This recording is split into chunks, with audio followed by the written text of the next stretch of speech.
편안한 연휴 보내셨습니까? 딜사이트 마감 노트 시작하겠습니다. 진행을 맡은 정수인입니다. 안녕하십니까, 조진혁입니다. 미 연준이 기존 금리를 50bp 인하했습니다. 여기에 더해서 연내 추가적인 금리 인하 0.5%포인트 인하를 예고했는데요. 연준의 B컷 단행에도 불구하고 시장의 반응 자체는 좀 미지근한 것 같습니다. 거래소 쪽 분위기 확인해 보시죠. 오늘 대형 반도체주가 상당히 밀립니다. 모건 스탠리에서 또다시 이 반도체 겨울을 운운했죠. HBM 공급 과잉을 근거로 해서 SK 하이닉스의 목표 주가를 무려 54%나 낮춰 잡았습니다. 오늘 SK 하이닉스와 삼성전자 두 형님이 크게 밀리면서 코스피 지수는 제한적인 등락 과정 이어가고 있습니다.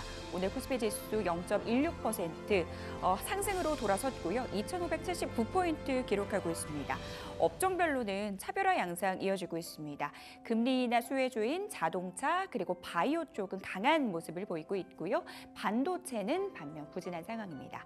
거래소 쪽 분위기 확인해 봤고요. 바로 이어서 코스닥 쪽도 살펴볼까요? 네, 코스닥 쪽은 오전 한때 파란불을 켰지만 다행히 상승 반전에 성공했고 지금은 계속 상승폭을 키워가고 있습니다. 자, 기관과 외국인이 매수에 나서고 개인 홀로 팔고 있는데요. 지금 0.6%대 상승하면서 740선을 향해 다가가고 있습니다.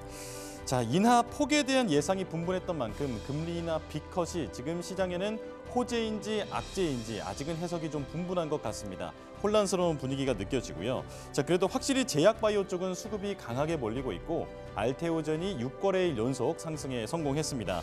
자, 그리고 미국 대선 레이스에서 해리스가 경합주에서 소폭 우위를 보이고 있다라는 소식이 전해지면서 해리스 트레이드 종목인 신재생에너지, 낙태 관련주도 강하게 수급이 몰리고 있습니다.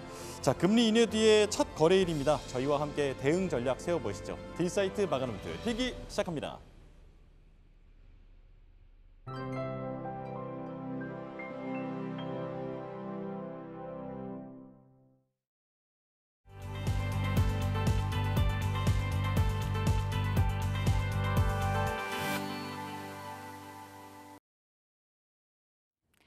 이슈노트와 함께 하시죠. 시장을 관통하는 이슈 점검하고요. 전략 세워보는 시간입니다.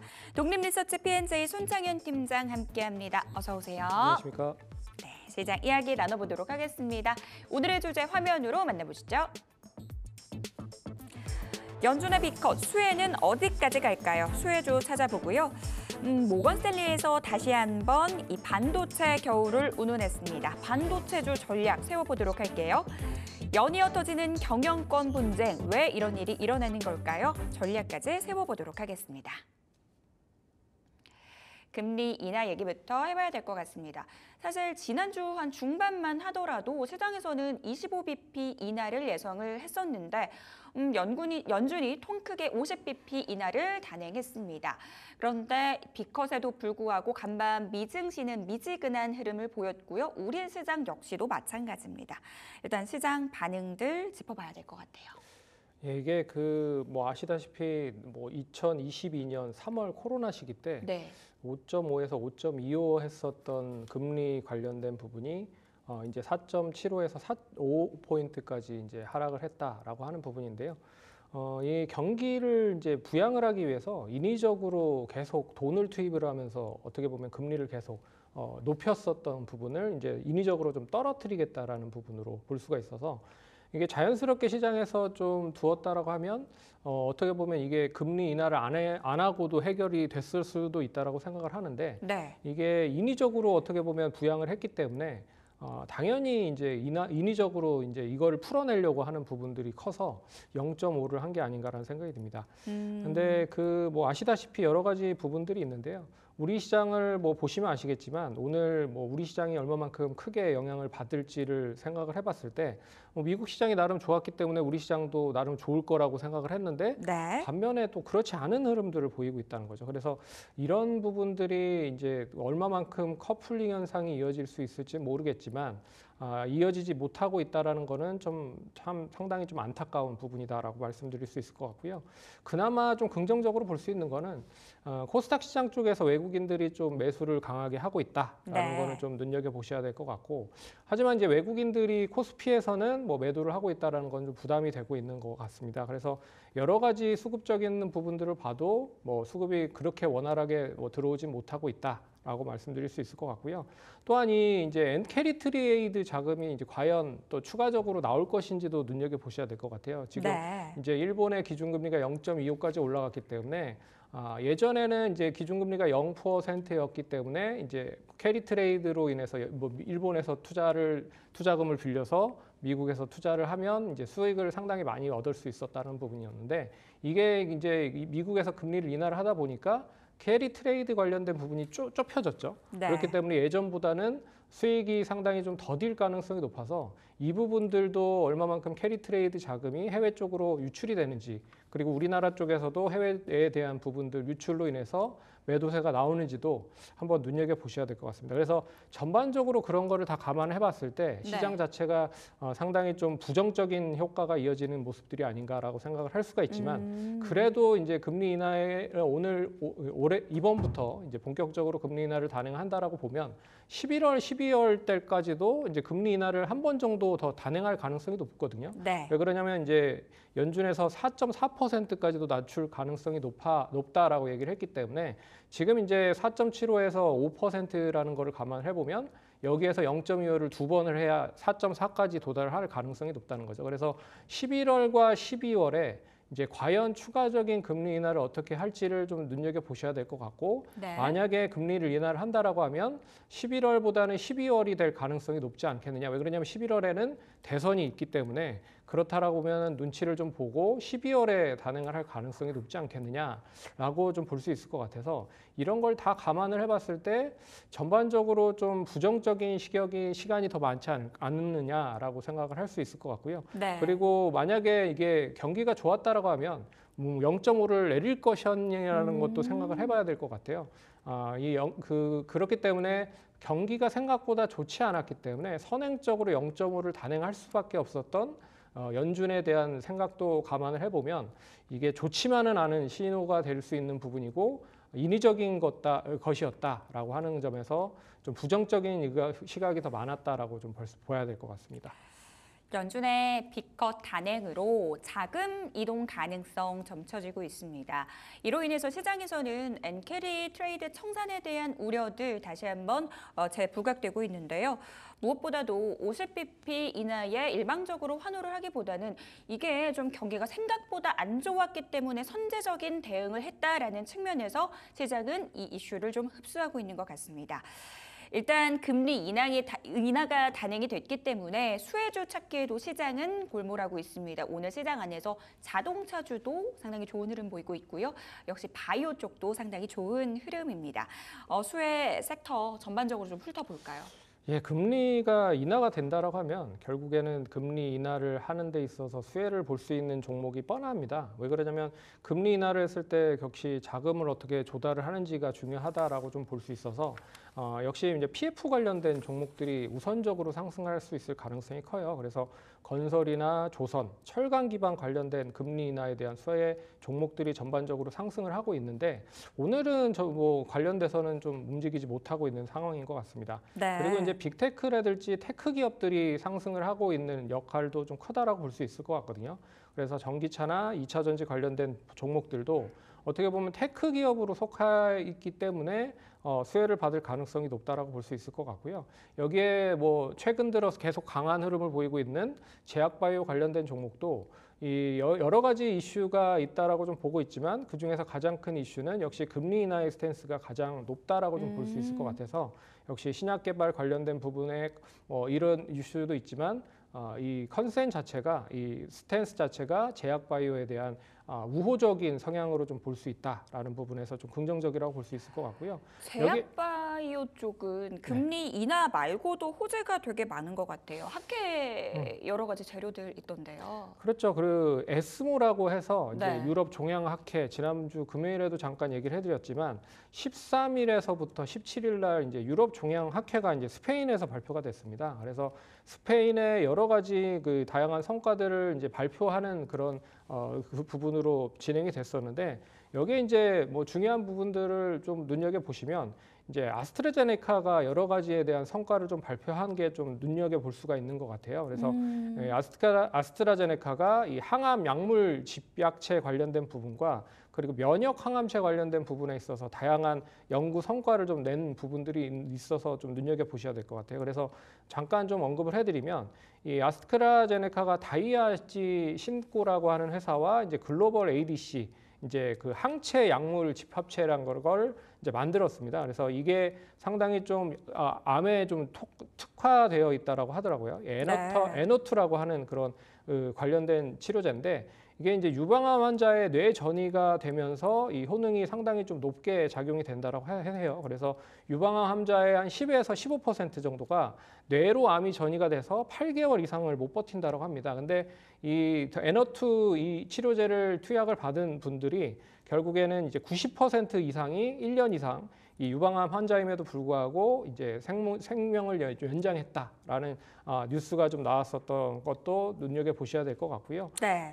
그리고 또 이제 간암에서도 이중 면역 항암 치료 관련돼서 암판지나 이뮤지 관련된 부분에서도 병용 투여를 해서 생존을 좀 연장을 했다 이런 뉴스도 나왔기 때문에 기존의 항암 관련된 부분에서 다양한 이제 치료제가 이제 발병이 이제 되고 있다라고 볼 수가 있을 것 같고 국내 쪽에서도 좀 의미 있는 뭐 성과가 좀 많이 나온 것 같아요. 그래서 HLB가 간암 3상 관련돼서 내성 데이터를 공개를 했고 전 이성 관련된 암종 확장 1상에 대한 부분은 공개를 했고요. 그리고 티움바이오도 역시나 당도암이나 도경부암 그리고 대장암 관련된 3개 암종 관련된 이상 완료에 대한 데이터를 발표를 했고요. 그리고 한미약품도 고형암 1상 관련된 것도 발표를 했습니다. 그렇기 때문에 이 제약바이오 관련된 부분은 뭐 계속적인 이슈가 뭐 이런 항암 치료제 관련된 제약 관련된 부분에 그런 뉴스도 있었지만 더불어서 그 금리의 인하에 대한 스탠스와 거기에 이제 생물보안법이라든지 그리고 여러 가지 비만 치료제에 대한 그런 특허 완료된 그런 것도 좀 눈여겨 보셔야 될 것 같아서 여러 가지에 대한 금리 인하에 대한 조건을 합당하게 좀 가지고 있는 쪽이 제약바이오가 많아지고 있다라는 뜻으로 해석을 해서 보시면 좋을 것 같습니다. 보통 금리 인하 국면에서 성장주의 수혜가 예상된다라는 측면에서 관련주들 기대가 높아지고 있는데요. 오늘 시장 안에서 보면 모든 종목이 다 가지는 않습니다. 제약 바이오 쪽 강한 흐름 보이고 있는데요. 금리 인하 수혜뿐만 아니라 여기에 더해지는 학회 모멘텀, 생물보안법 통과까지 여러 가지 자료들 함께 짚어봤습니다. 그러면 금리 인하 수혜주 중에서는 단연 제약 바이오 쪽 보시는 거죠? 그렇죠. 그래서 지난번에도 잠깐 얘기해드렸는데 네. 생물보안법 관련돼서 이제 CDMO나 CMO 관련된 업체들이 수혜를 볼 가능성이 높다라고 얘기를 해드렸어요. 그래서 삼성바이오로직스가 가장 톱픽에 있다라고 생각을 하시면 될 것 같고 이제 중소형 쪽에 단에 있는 쪽이 이제 바이넥스나 삼일제약 같은 종목들이 이제 관련돼서 주목을 받을 가능성이 높다라고 말씀을 해드렸고요. 역시 이제 바이오시밀러 관련돼서는 제너릭 관련된 부분과 바이오시밀러 관련돼서도 관심 있게 봐야 된다라고 얘기를 해드렸는데 우리나라 쪽에서는 이제 가장 크게 이제 그 기술력을 포함하고 있는 쪽이 바이오시밀러 쪽이에요. 그리고 파이프라인 쪽도 가장 그 높게 형성을 하고 있는 쪽이기 때문이다라고 말씀드릴 수 있을 것 같은데 결국에 이제 바이오시밀러의 가장 탑픽은 셀트리온이잖아요. 그래서 셀트리온 그룹주들도 관심 있게 보시면 좋을 것 같고 네. 그리고 미국의 여러 가지 비만 치료제가 이제 특허가 완료가 됩니다. 그러면 특허가 완료가 되면 이 완료된 거를 역시나 이제 제너릭이나 바이오시밀러 쪽으로 복제를 해야 된다라는 것도 눈여겨 보셔야 될 것 같아요. 그래서 이 셀트리온 그룹주들도 관심 있게 보셔야 될 것 같고, 그리고 이 뭐 에이프로젠 제약이라든지 SK 바이오사이언스도 바이오 시밀러 쪽에서는 뭐 좀 일가견 있는 그런 업체다라고 말씀드릴 수 있을 것 같고요. 그리고 이제 필러나 보톡스 이 관련된 것도 좀 눈여겨 보셔야 될 것 같습니다. 아시다시피 이제 여러 가지 피부 미용 쪽 관련돼서도 계속 이슈가 되고 있는 상황이에요. 근데 그동안에 많이 올랐음에도 불구하고 이게 또 추가적인 상승이 이어질 수 있겠느냐라고 얘기를 했지만 네. 특히나 이쪽이 이제 제약 바이오에 포함이 되어 있는 상황입니다. 그래서 피부 미용 쪽 관련된 것도 결국에는 제약 바이오에 포함이 되고 있는 상황이기 때문에 연초부터 상당히 좋았었던 흐름이 그대로 더 이어질 가능성이 높다라고 볼 수 있을 것 같아서 휴젤이나 뭐 대웅제약 그리고 메디톡스 그리고 휴메딕스 등도 관심 있게 보시면 좋지 않을까 그렇게 좀 말씀드리겠습니다. 그럼 여기서 추가적으로 질문을 드리고 싶은 게 뭐 CDMO, 바이오시밀러, 보톡스 필러 관련주들 대장들이 많이 올랐잖아요. 삼성 네. 바이오로직스 같은 경우도 오늘 52주 신고가 경신을 했는데 그러면 대장한테 붙는 게 나을까요? 그 밑에 단에서 좀 기회 찾아보는 게 좋을까요? 제가 봤을 때는 이제 대장 관련주들이 어느 정도 올랐기 때문에 네. 뭐 많이 못 올라간 종목들이 다시 이제 기회를 잡을 가능성이 높을 것 같아요. 그래서 뭐 CDMO 쪽은 이제 뭐 삼일제약 지난번에도 얘기를 해드렸지만 네. 삼일제약을 관심 있게 좀 보시면 좋지 않을까 그렇게 좀 말씀드렸고, 그리고 필러 보톡스 쪽은 차라리 휴메딕스나 뭐 휴원스 글로벌 쪽 관련된 종목을 관심 있게 보시면 좋을 것 같고요. 그리고 바이오시밀러도 역시나 뭐 근데 바이오시밀러는 네. 셀트리온이 뭐 그렇게 많이 오르진 못했습니다. 네, 그래서 셀트리온 관련주들에 대한 관심을 그대로 좀 가지시는 게 좋지 않을까 그렇게 좀 말씀드려 보도록 하겠습니다.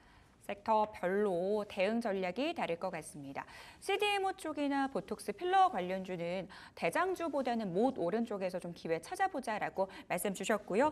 바이오 시밀러 안에서는 셀트리온이 그간 그렇게 많이 오르지는 못했기 때문에 대장을 잡아보는 것이 좋겠다라고 전략 세워주셨습니다. 자, 반도체주로 넘어가 보도록 하겠습니다.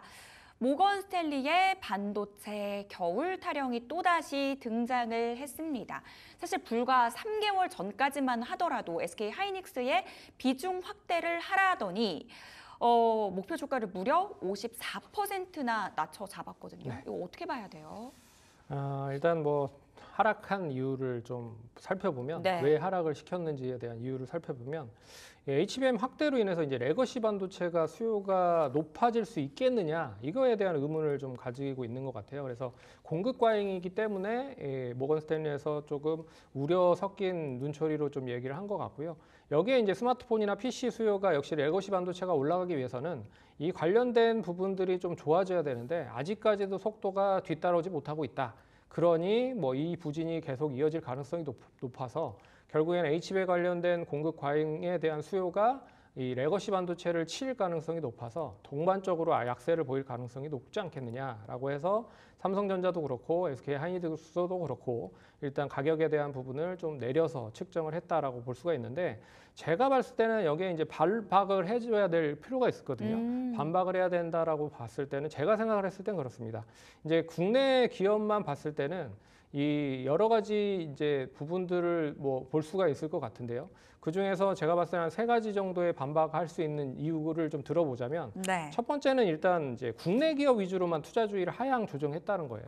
삼성전자와 SK 하이닉스만 이렇게 딱 지목을 했다라는 뜻으로 해석을 하시면 될 것 같아요. 그런 부분에서 해외 쪽 보시면 지금 TSMC나 마이크론 테크놀로지도 같이 떨어져야 되잖아요. 네. 그리고 같이 부정적인 의견을 얘기해야 된다고 말씀드릴 수 있을 것 같은데, 뭐 전혀 그런 거에 있어서는 뭐 이 이야기를 안 했다라고 하는 것도 좀 눈여겨 보셔야 될 것 같고, 그리고 이제 3개월 만에 강력 투자해서 비중 축소로 더 단행을 했다라는 것 자체도 조금 의아할 가능성이 높지 않겠느냐라고 좀 볼 수 있을 것 같아요. 그리고 이 반도체 관련된 부분을 보시면 이제 결국에는 이제 몇 년에 걸쳐서 이 주기가 좀 바뀌는 상황이다라고 말씀드릴 수 있을 것 같거든요. 근데 이걸 3개월 만에 뒤집었다라고 하는 거는 좀 의아하다라고 말씀드릴 수 있을 것 같아서 네. 전반적으로 해외 쪽 관련된 지금 이게 시간외에서 지금 잠깐 살펴봤거든요. 네. TSMC나 마이크론 테크놀로지는 상승을 하는 흐름이에요. TSMC 같은 경우에는 대만에 있는 상황이기도 하고 이제 시간외로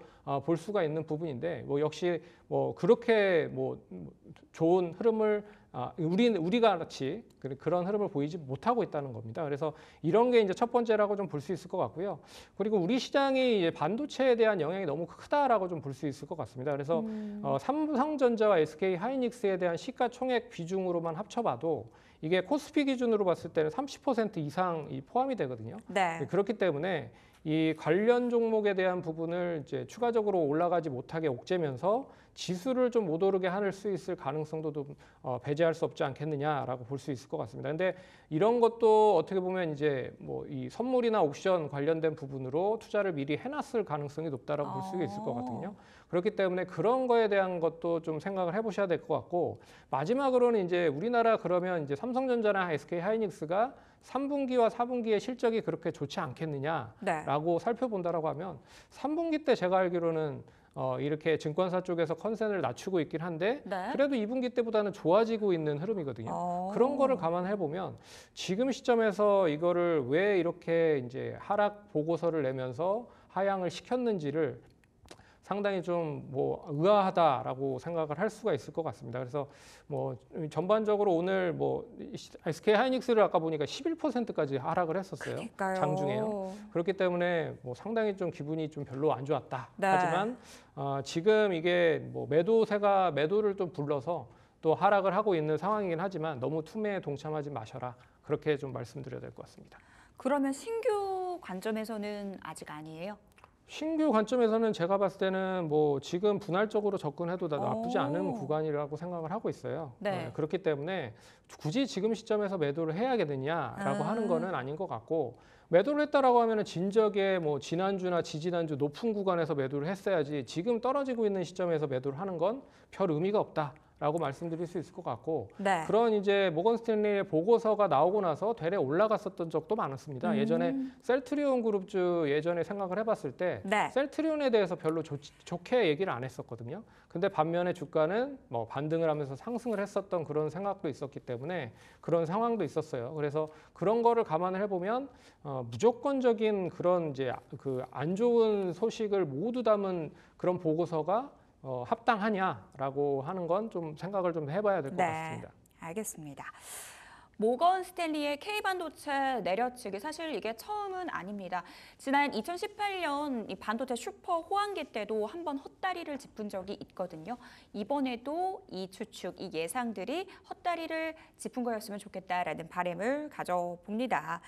자, 그러면 여기 안에서도 우리가 기회를 찾아봐야 될 것 같습니다. 오늘 반도체 형님들이 못 가니까 AI 반도체 밸류체인 안에서도 하락세 이어지고 있습니다. 이 안에서 기회 찾아볼 수 있을까요? 근데 이것도 웃긴 게 뭐냐면 떨어지려면 다 떨어져야 되잖아요. 그니까요. 근데 또 올라가는 종목들이 있다는 게 좀 아이러니한다라고 생각을 할 수가 있을 것 같아요. 그래서 SK 하이닉스가 장중에 마이너스 11%까지 하락을 했고, 삼성전자도 역시나 마이너스 3%, 뭐 4%까지 하락을 했었던 부분들이 있었지만 반면에 이제 그 관련된 AI 반도체 관련된 전력 인프라 쪽은 좋은 흐름을 보이고 있다는 거죠. 그런 것도 좀 아이러니하다라고 생각을 할 수가 있을 것 같습니다. 그래서 전력 인프라 관련돼서 변압기 관련된 종목들, 뭐 HD 일렉트로닉 관련돼서도 장중에 뭐 10% 넘게 상승을 하는 모습들을 보였고요. LS 일렉트로닉도 마찬가지로 장중에 좀 좋은 흐름을 보였고, 재룡전기나 이 관련된 종목들이 전반적으로 강세 흐름을 보였다라는 것도 만약에 이쪽 관련된 섹터들이 전반적으로 안 좋다라고 하면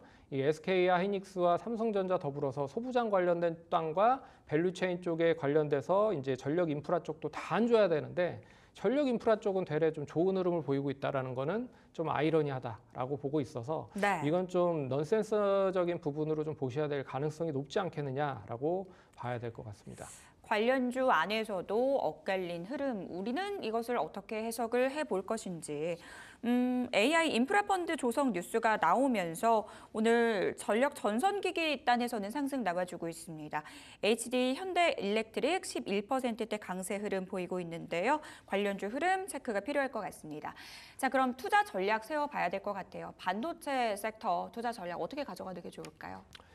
지금 시점에서는 뭐 단기적으로 낙폭이 컸었던 종목들 위주로 좀 더 관심 있게 보시면 좋지 않을까 좀 보고 있습니다. 그 이유는 어차피 뭐 1분기, 2분기 때 실적이 뭐 양호하게 좀 좋은 흐름을 SK 하이닉스와 삼성전자 단에서는 보여줬고, 반면에 이제 SK 하이닉스 단에 있는 밸류체인 쪽 HBM과 연계되어 있는 종목들은 실적이 나름 좋았어요. 근데 이제 레거시 반도체와 여러 가지 랜드 쪽, 뭐 D램 쪽에 대한 부분들이 부진하면서 전반적으로 삼성전자나 이 레거시 반도체 소부장 관련된 종목들이 별로 못 갔다라는 뜻으로 볼 수가 있어서 이쪽이 이제 3분기 때 얼마만큼 많이 돌아오는지를 확인을 해보셔야 될 것 같고요. 하지만 SK하이닉스 향해 있는 HBM 쪽 관련된 종목들은 여전히 실적이 나름 우호적으로 좀 선방을 하고 있는 상황이기 때문에 특히나 뭐 한미반도체나 뭐 테크윙 뭐 이런 쪽 관련된 종목들은 단기적으로 많이 하락을 한 것도 있거든요. 그래서 이쪽에 대한 부분들은 낙폭 과대 쪽으로 좀 관심 있게 좀 보셔야 되지 않을까라고 봐야 될 것 같습니다. 단기 낙폭 과대주에 대한 관심 가져보자라고 말씀 주셨어요. SK 하이닉스 밸류체인 내에서 HBM 관련주에 대한 관심 필요하다라고 말씀 주셨고요. 관련된 종목으로는 한미 반도체, 테크윙, DI, 네오셈까지 말씀 주셨습니다. 반도체주 전략 세워봤고요. 경영권 분쟁 뉴스로 넘어가 보도록 할게요. 저희가 지난 이 시간에 고려아연 관련 경영권 분쟁 뉴스를 좀 전해드렸는데요. 이번에는 또 FN가이드에서 관련된 뉴스가 나왔습니다. 경영권 분쟁 뉴스가 최근 들어서 자주 나오는 것 같아요. 이게 시장이 뭐 좀 좋으면 이런 뉴스들이 별로 안 나오거든요. 근데 시장이 좀 어수선하기 때문에 많이 나오기도 한다라고 생각을 할 수가 있을 것 같고요. 그리고 이제 괜찮은 회사다. 좋은 회사일 경우에 더 이제 인수합병 관련된 이슈가 많이 나오는 경우가 많거든요. 그렇기 때문에 뭐 좋지 않은 회사가 경영권 분쟁이 이어진다라고 하면 주가는 뭐 단기적으로 짧게 올랐다가 뭐 떨어지는 경우가 대부분이었다라고 말씀을 드릴 수가 있을 것 같은데 최근에 뭐 시장도 별로 안 좋고 지분권 싸움을 하는데 지분권 싸움을 하는 업체들을 이렇게 잘 눈여겨 보시면 업계 1위, 2위를 하고 있는 업체들이 좀 좋은 흐름을 보이고 있다는 거죠. 그래서 고려아연도 보시면 국내 비철금속 관련돼서는 거의 탑티어 기업이라고 할 수가 있는 기업입니다. 그래서 이 경영권 분쟁이 일어났다라고 생각을 할 수가 있을 것 같고요. 이 FN가이드도 마찬가지라고 볼 수 있을 것 같아요. 국내 기업 분석 쪽, 리서치 쪽은 1위 기업이다라고 말씀을 드릴 수 있을 것 같거든요. 그렇기 때문에 시장에서는 상당히 좀 국내 쪽에서 1위 기업을 가지고 있는 부분과 더불어서 일단 시장 분위기도 별로 안 좋고요. 그래서 경영권 분쟁 관련된 뉴스가 더 부각이 되는 게 아닌가라는 생각이 들고 있어서 좀 뭐 관심 있게 좀 보셔야 될 것 같고요. 어떻게 보면 시장이 좋아지고 좀 정상적인 흐름으로 진행이 되면 경영권 분쟁에 대한 이야기는 이렇게 뭐 반짝하고 없어지는 경우가 많거든요. 근데 시장에 어떻게 보면 더 민감하게 작용을 하고 있다라고 보셔야 될 것 같아서 이 경영권 분쟁이 앞으로 어떻게 될 수 있을지 모르겠지만 상당히 좀 긍정적인 뭐 어차피 이제 보유하고 있는 이 투자자들 입장에서는 긍정적으로 볼 수 있는 모멘텀이다라고 말씀드릴 수 있지만 이제 새로 접근을 하실 분들은 이런 걸 가지고 이제 뭐 매수를 해야겠느냐라는 거는 좀 고민을 해봐야 될 그런 거라고 좀 볼 수 있을 것 같습니다. 시장이 굉장히 혼란스러운 상황에서 경영권 분쟁 뉴스가 더 민감하게 작용하고 부각되는 측면이 있다라고 말씀 주셨어요. 오늘 FN가이드 주가 지금 상한가에 진입을 했는데요. 경영권 분쟁 확대 가능성에 대해서는 어떻게 보시는지요? 이게 지분에 대한 거를 좀 잘 유심히 보셔야 될 것 같아요. 그래서 이 FN가이드도 지분에 대한 거를 좀 눈여겨 보시면 이제 화천그룹 쪽의 지분과 그리고 전 대표 김근호 전 대표에 대한 지분으로 나눌 수가 있을 것 같아요. 그래서 화천기공 쪽 그룹 쪽의 지분이 34.28%고요. 그리고 김근호 전 대표가 10.85%고 그리고 이제 기타 지분 보유한 기관들이 약 25% 지분을 보유를 하고 있는 상황입니다. 그래서 전반적으로 화천그룹과 그 외의 기관들이 다 합치면 70%가 이제 기관이나 대주주 지분으로 빠진다라고 생각을 하시면 될 것 같고 나머지 이제 유통 주식 수가 30% 정도밖에 되지 않거든요. 이 30%가 1,100만 주이기 때문에 한 330만 주 정도 될 수밖에 없다라고 보고 있어서 이 김근호 전 대표가 과연 이제 25%의 지분을 만약에 우호적으로 가져가면서 이 지분권 싸움을 경쟁을 할지 아니면 이 유통 주식수 30%를 가지고 지분권 싸움을 할지를 잘 눈여겨 보셔야 될 것 같고요. 그리고 이제 그 FN가이드 쪽 화천그룹 쪽에서도 결국에는 이제 어떻게 대응을 하는지도 좀 눈여겨 보셔야 될 것 같다. 근데 이게 지금 유통 주식수도 적고 상당히 좀 지분권 싸움이 장기화된다라고 하면 조금 더 관심을 가질 가능성이 높은 게 이제 주가가 올라가 버렸기 때문에 더 이제 관심을 가질 가능성이 높지 않겠느냐. 그래서 앞으로 이 거래량과 더불어서 여러 가지를 좀 눈여겨 보셔야겠지만 네. 결과적으로 이 지분권 싸움이 장기화가 되는지도 한번 눈여겨 보셔야 될 것 같습니다. 지분 싸움 장기화 여부를 확인하면서 대응해보자라고 말씀 주셨어요. 앞서서 잠깐 얘기가 나왔는데 신규 매수 관점에서는 좀 아니지만 보유자 관점에서는 좋은 뉴스인 건 맞다라고 말씀 주셨는데요. 다시 한번 보유자 관점에서 대응 전략 좀 간단하게 정리를 해주신다면요. 보유자 성향에서는 이제 네. 단기적으로 많이 올랐죠. 그렇기 때문에 지금 뭐 가격적으로 평가를 하는 건 기술적인 평가가 가장 좀 정확하지 않을까라고 말씀드릴 수 있을 것 같고 최근 이제 흐름을 보시면 오늘 이제 상승으로 인해서 이 지금 최고 가격을 기록을 했었던 2020년 12월의 고점을 이제 다 돌파를 한 상황이에요. 2020년의 10월이 16,350원인 고점이었는데요. 여기를 이제 다 돌파를 했기 때문에 추가적인 이제 고점이 남아있지 않은 상황입니다. 계속 올라갈 때마다 고점을 형성할 수 있는 그런 구간이기 때문에 뭐 앞으로 이제 화천그룹 쪽에서 어떻게 백기사를 또 고용을 해서 이 경영권에 대한 거를 확인할지를 좀 눈여겨 보셔야 될 것 같다. 그래서 지금 이제 영풍그룹 쪽에서 고려아연 쪽에서에 대한 부분이 이 MBK 파트너스를 가지고 이제 지분권 싸움을 한 거잖아요. 네. 근데 고려아연이 이제 백기사를 누구를 지정을 해서 가지고 오느냐에 따라 경영권 싸움을 하듯이 마찬가지라고 생각하시면 될 것 같습니다. 지금 김근호 전 대표가 경영권을 인수하려고 노력을 하고 있는데 기존에 있었던 화천그룹 쪽에서 어떻게 이제 백기사를 가져서 이 대응을 하는지도 눈여겨 보셔야 될 것 같아서 그게 이제 단기적인 관점일 것 같고요. 기술적인 네. 흐름으로만 보면 추가적인 고점을 계속 갱신하고 있는 상황이기 때문에 지금 가격대는 17,550원이지만 단기적으로는 뭐 이 추가적인 상승이 이어지면서 한 2만 원 이상까지도 한번 눈여겨서 보시면 좋지 않을까 그렇게 좀 말씀드려보도록 하겠습니다. FM 가이드에 대한 기술적인 분석까지 들어봤습니다. 자, 오늘장 이슈노트 손창현 팀장과 함께 이야기 나눠봤습니다. 좋은 말씀 감사합니다.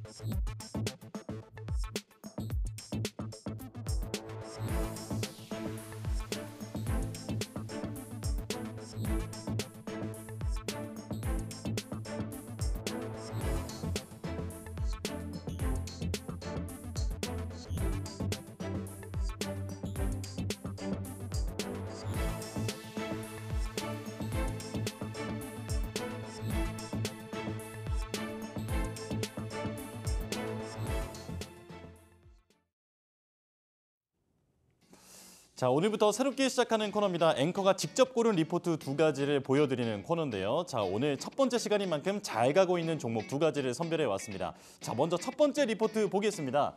자, 메리츠증권의 리가캠바이오 관련 리포트인데요. 목표가를 15만 원 상향 의견을 냈습니다. 제가 직전 리포트도 살펴보니까 원래 10만 원이었는데 15만 원으로 50%나 상향하면서 강력한 매수 의견을 보여줬습니다. 자, 세 가지 투자 포인트 볼 텐데요. 단독 개발 옵션 행사 시 2,600억 수령 기대. 자, 이게 무슨 얘기냐면 자, 세계 폐암학회에서 아스트라제네카의 경쟁 약물이 공개됐는데 반쪽짜리 성적을 거뒀다는 평가가 나왔습니다. 자, 리가캠바이오의 LCB84 이 경쟁 신약 후보 물질인데요. 이 약물의 가치가 높아졌다라는 얘기입니다.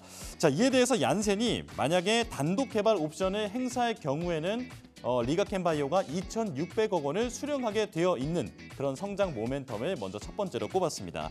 자, 그리고 LCB84의 일상 결과가 2025년에 나오는데 올해 12월에 이 미국 혈액학회에서 비슷한 기술을 사용한 LCB71이라는 신약 후보 물질의 추가 연구 결과가 나옵니다. 만약에 이 결과가 좋으면 LCB84도 신약 후보 성공 가능성이 높아지기 때문에 이 부분도 주목이 되고 있고요. 다행히 LCB84에 대해서는 지금까지는 전망이 아주 좋은 상황입니다. 자, 이 부분이 만약에 제대로 해소가 된다고 하면 약물의 가치가 크게 높아지겠죠. 그래서 하반기에도 추가 라이센스 계약이 가능성이 남아있다라고 평가를 하고 있습니다.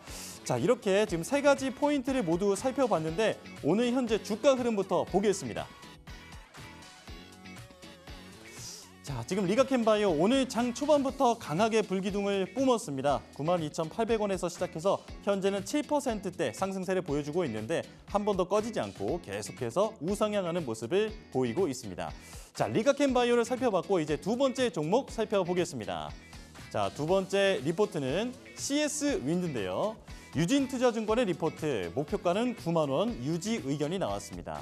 자, 세 가지 투자 포인트를 살펴볼게요. 자, 첫 번째는 미국향 해상풍력 타워 판가 인상입니다. 자, 지금 이 부분이 미국 최대 고객사와 육상 타워 판가 인상을 완료한 것으로 파악이 됐는데 이렇게 되면 당연히 영업이익률이 정상화될 수 있는 그런 부분에 대해서 기대가 되겠죠. 그리고 2025년에는 미국 타워 공장 영업이익률도 완전히 정상화될 것으로 기대된다라는 내용이 리포트에 담겼습니다. 자, 그리고 매출의 절대 비중을 차지하는 해상풍력 하부 구조물 그리고 미국의 육상 타워의 판가가 인상되면서 내년까지 실적 가식성이 매우 밝아졌다라고 리포트는 보고 있습니다. 여기에 베트남과 포르투갈에서도 신공장 가동률이 상승되면서 마진율이 높아질 것으로 기대가 되고 있는데요. 자, 여기에서 핵심 문장은 어느 때보다 실적 성장 모멘텀이 높아진 상황이다라는 문장이 있었다라는 겁니다. 자, 그러면서 글로벌 풍력 업체들 가운데서 가장 저평가된 업체라고 소개를 하고 있는데요. 자, 이게 PER로 보니까 현재 해외 기업들 중에서는 80배를 넘는 그런 기업들이 많은데 지금 이 CS 윈드는 17배 수준이라고 그렇게 나와 있습니다. 그러면서 글로벌 해상풍력 업체 중에서는 가장 저평가되어 있는 종목이다. 강력 매수 의견을 그렇게 보여줬습니다. 자, CS 윈드의 주가 흐름도 살펴보겠습니다. 자, 해리스 트레이드 종목으로도 꼽히고 있는 CS 윈드 역시나 오늘 장 초반부터 강하게 시세를 보여주고 있습니다. 자, 67,000원에서 시작해서 현재는 68,500원, 4%대 상승률을 보여주고 있습니다. 자, 이렇게 두 가지 종목을 살펴봤는데요.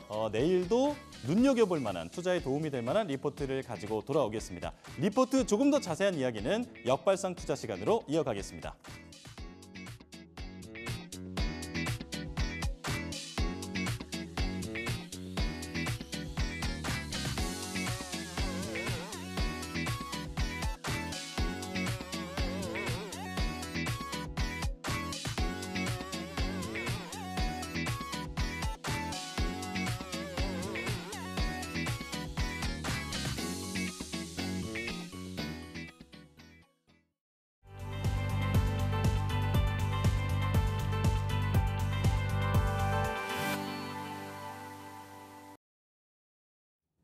자, 자세한 리포트 이야기는 역발상 투자 시간 손창현 팀장과 함께 이야기 나눠보도록 하겠습니다. 어서 오십시오. 네, 안녕하십니까. 네, 자, 제가 리포트를 한번 소개를 해보니까 팀장님께서 얼마나 힘든 일을 하시는지 잘 알겠습니다. 자, 이제 제가 가져온 리포트는 아니고 이제 직접 골라오신 리포트를 좀 설명을 들어볼 텐데요. 자, 첫 번째 리포트는 버넥트입니다.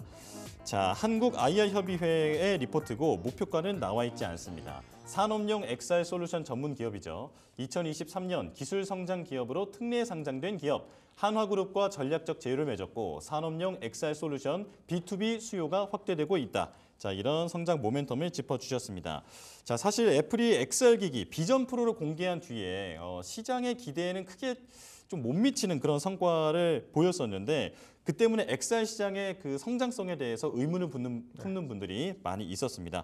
자, 이 XR 시장의 지금 분위기부터 한번 짚어주실까요? 예, XR 시장이 아직 개화되지 않은 시장이기 때문에 어마어마한 그런 무궁무진한 기회가 있다라고 생각을 하고 있습니다. 근데 기회를 잡기에는 시장이 얼마만큼 빠르게 좀 개화가 되는지가 관건일 것 같아요. 근데 XR 그 관련된 확장 현실 관련돼서 얘기를 하기 전에 우선 이제 가상현실 VR이 있고요. 그리고 증강현실 AR이 있고, 그리고 이제 혼합현실 MR이라고 하는 게 있습니다. 네. 이거를 이제 통칭해서 다 합쳐진 거를 XR이라고 생각을 하시면 될 것 같아요. 이제 VR 기기 관련돼서는 오큘러스 퀘스트가 있고요. HTC의 바이브가 있고, 소니의 플레이스테이션이 있다라고 생각을 하시면 될 것 같습니다. 이게 이제 대표적인 VR 디바이스라고 생각을 하시면 될 것 같고요. AR 기기는 이제 구글의 글래스 관련된 부분, 그리고 마이크로소프트의 홀로렌즈, 그리고 애플의 AR 핸드셋이라고 생각을 하시면 될 것 같습니다. 그리고 MR 기기 관련돼서는 매직 리프원 관련된 것가 있고요. 삼성전자의 오디세이가 있다라고 생각을 하시면 될 것 같습니다. 그리고 XR 기기에 애플 비전 프로가 있다라고 생각을 하시면 되는데 XR 기기 이제 비전 프로가 작년에 이제 출시가 됐죠. 근데 출시가 됐는데 가격이 너무 비싸게 출시가 됐습니다. 뭐 400만 원이 넘었으니까. 예, 그리고 어플이 상당히 좀 한계가 있었다. 그래서 사용을 할 수 있는 어플이 별로 없었다라고 좀 보고 있어서 한계가 있었고요.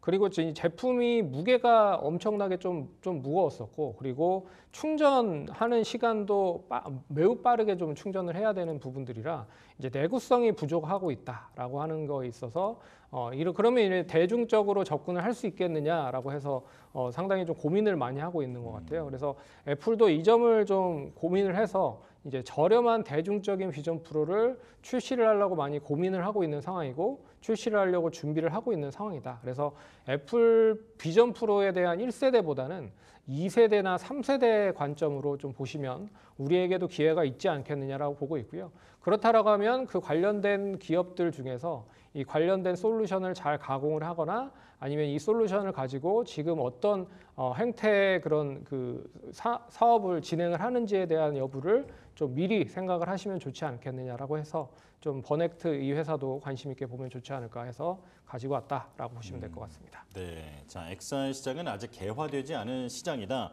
아무래도 이 기기가 좀 더 가볍고 간편하게 착용이 가능해야 할 것 같고, 그리고 소프트웨어도 이 하드웨어 못지않게 좀 발달이 되어야 하지 않을까 싶습니다.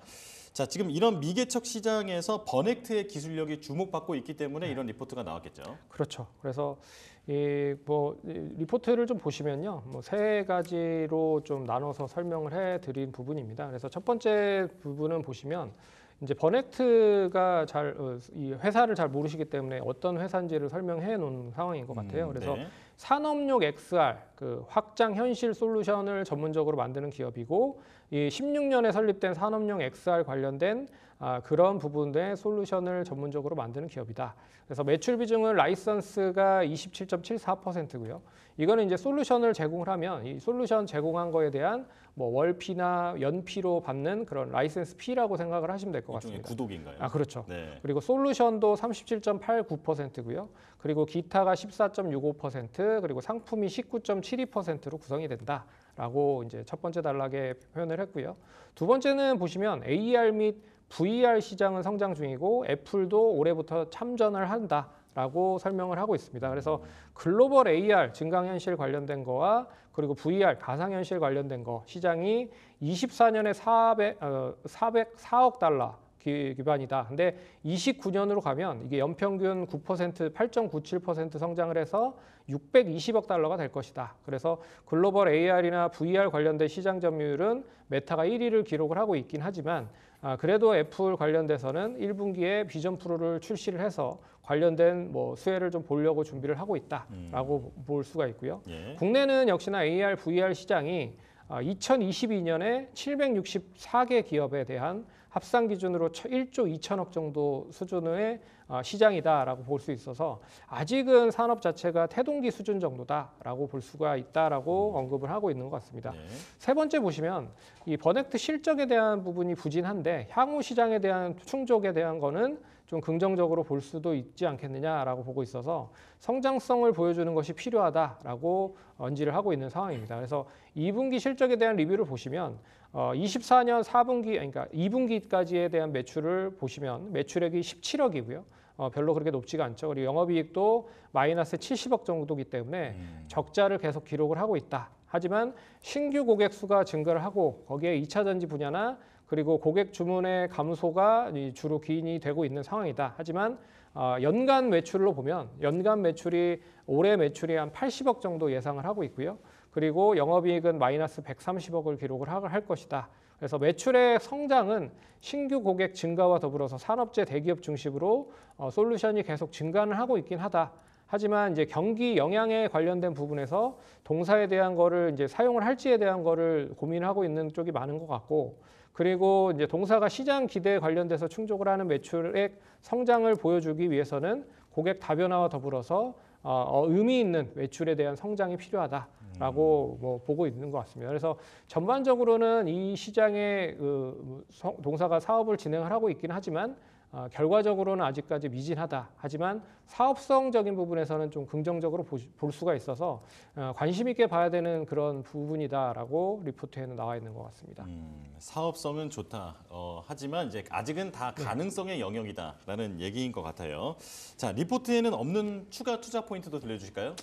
예, 국내 이제 그 산업용 XR 기기 말고도 이제 B2B 관련된 대기업들의 XR 기기에 대한 투자는 계속 확대를 하고 있는 상황입니다. 그래서 LG나 삼성전자도 이 관련된 디바이스 쪽에 이제 출시를 하려고 준비를 하고 있는 상황이에요. 그래서 LG전자가 XR 사업부를 이제 본격적으로 만들어 놓은 상황이고요. 거기에 있어서 이제 가상현실 기기 진출도 진행을 하려고 준비를 하고 있고, 2027년에 메타와 더불어서 이제 본격적인 디바이스를 만들려고 준비를 하고 있는 상황이고요. 동반적으로 이제 삼성전자도 조직 개편을 통해서 XR 신사업팀을 만들어 놓은 상황이고, 퀄컴과 구글과 협력을 해서 내년 초에 관련된 그 디바이스를 출시를 한다라고 하니까 이것도 좀 눈여겨 보셔야 될 것 같고, 두 번째로 이제 동사가 하나그룹과의 연계가 있는 부분들입니다. 아시다시피 동사가 2대 주주로 뭐 지분을 가지고 있는 상황이거든요. 지분 투자하기 전에 이제 100억 정도를 투자를 해서 지분을 좀 가지고 있는 상황이고요.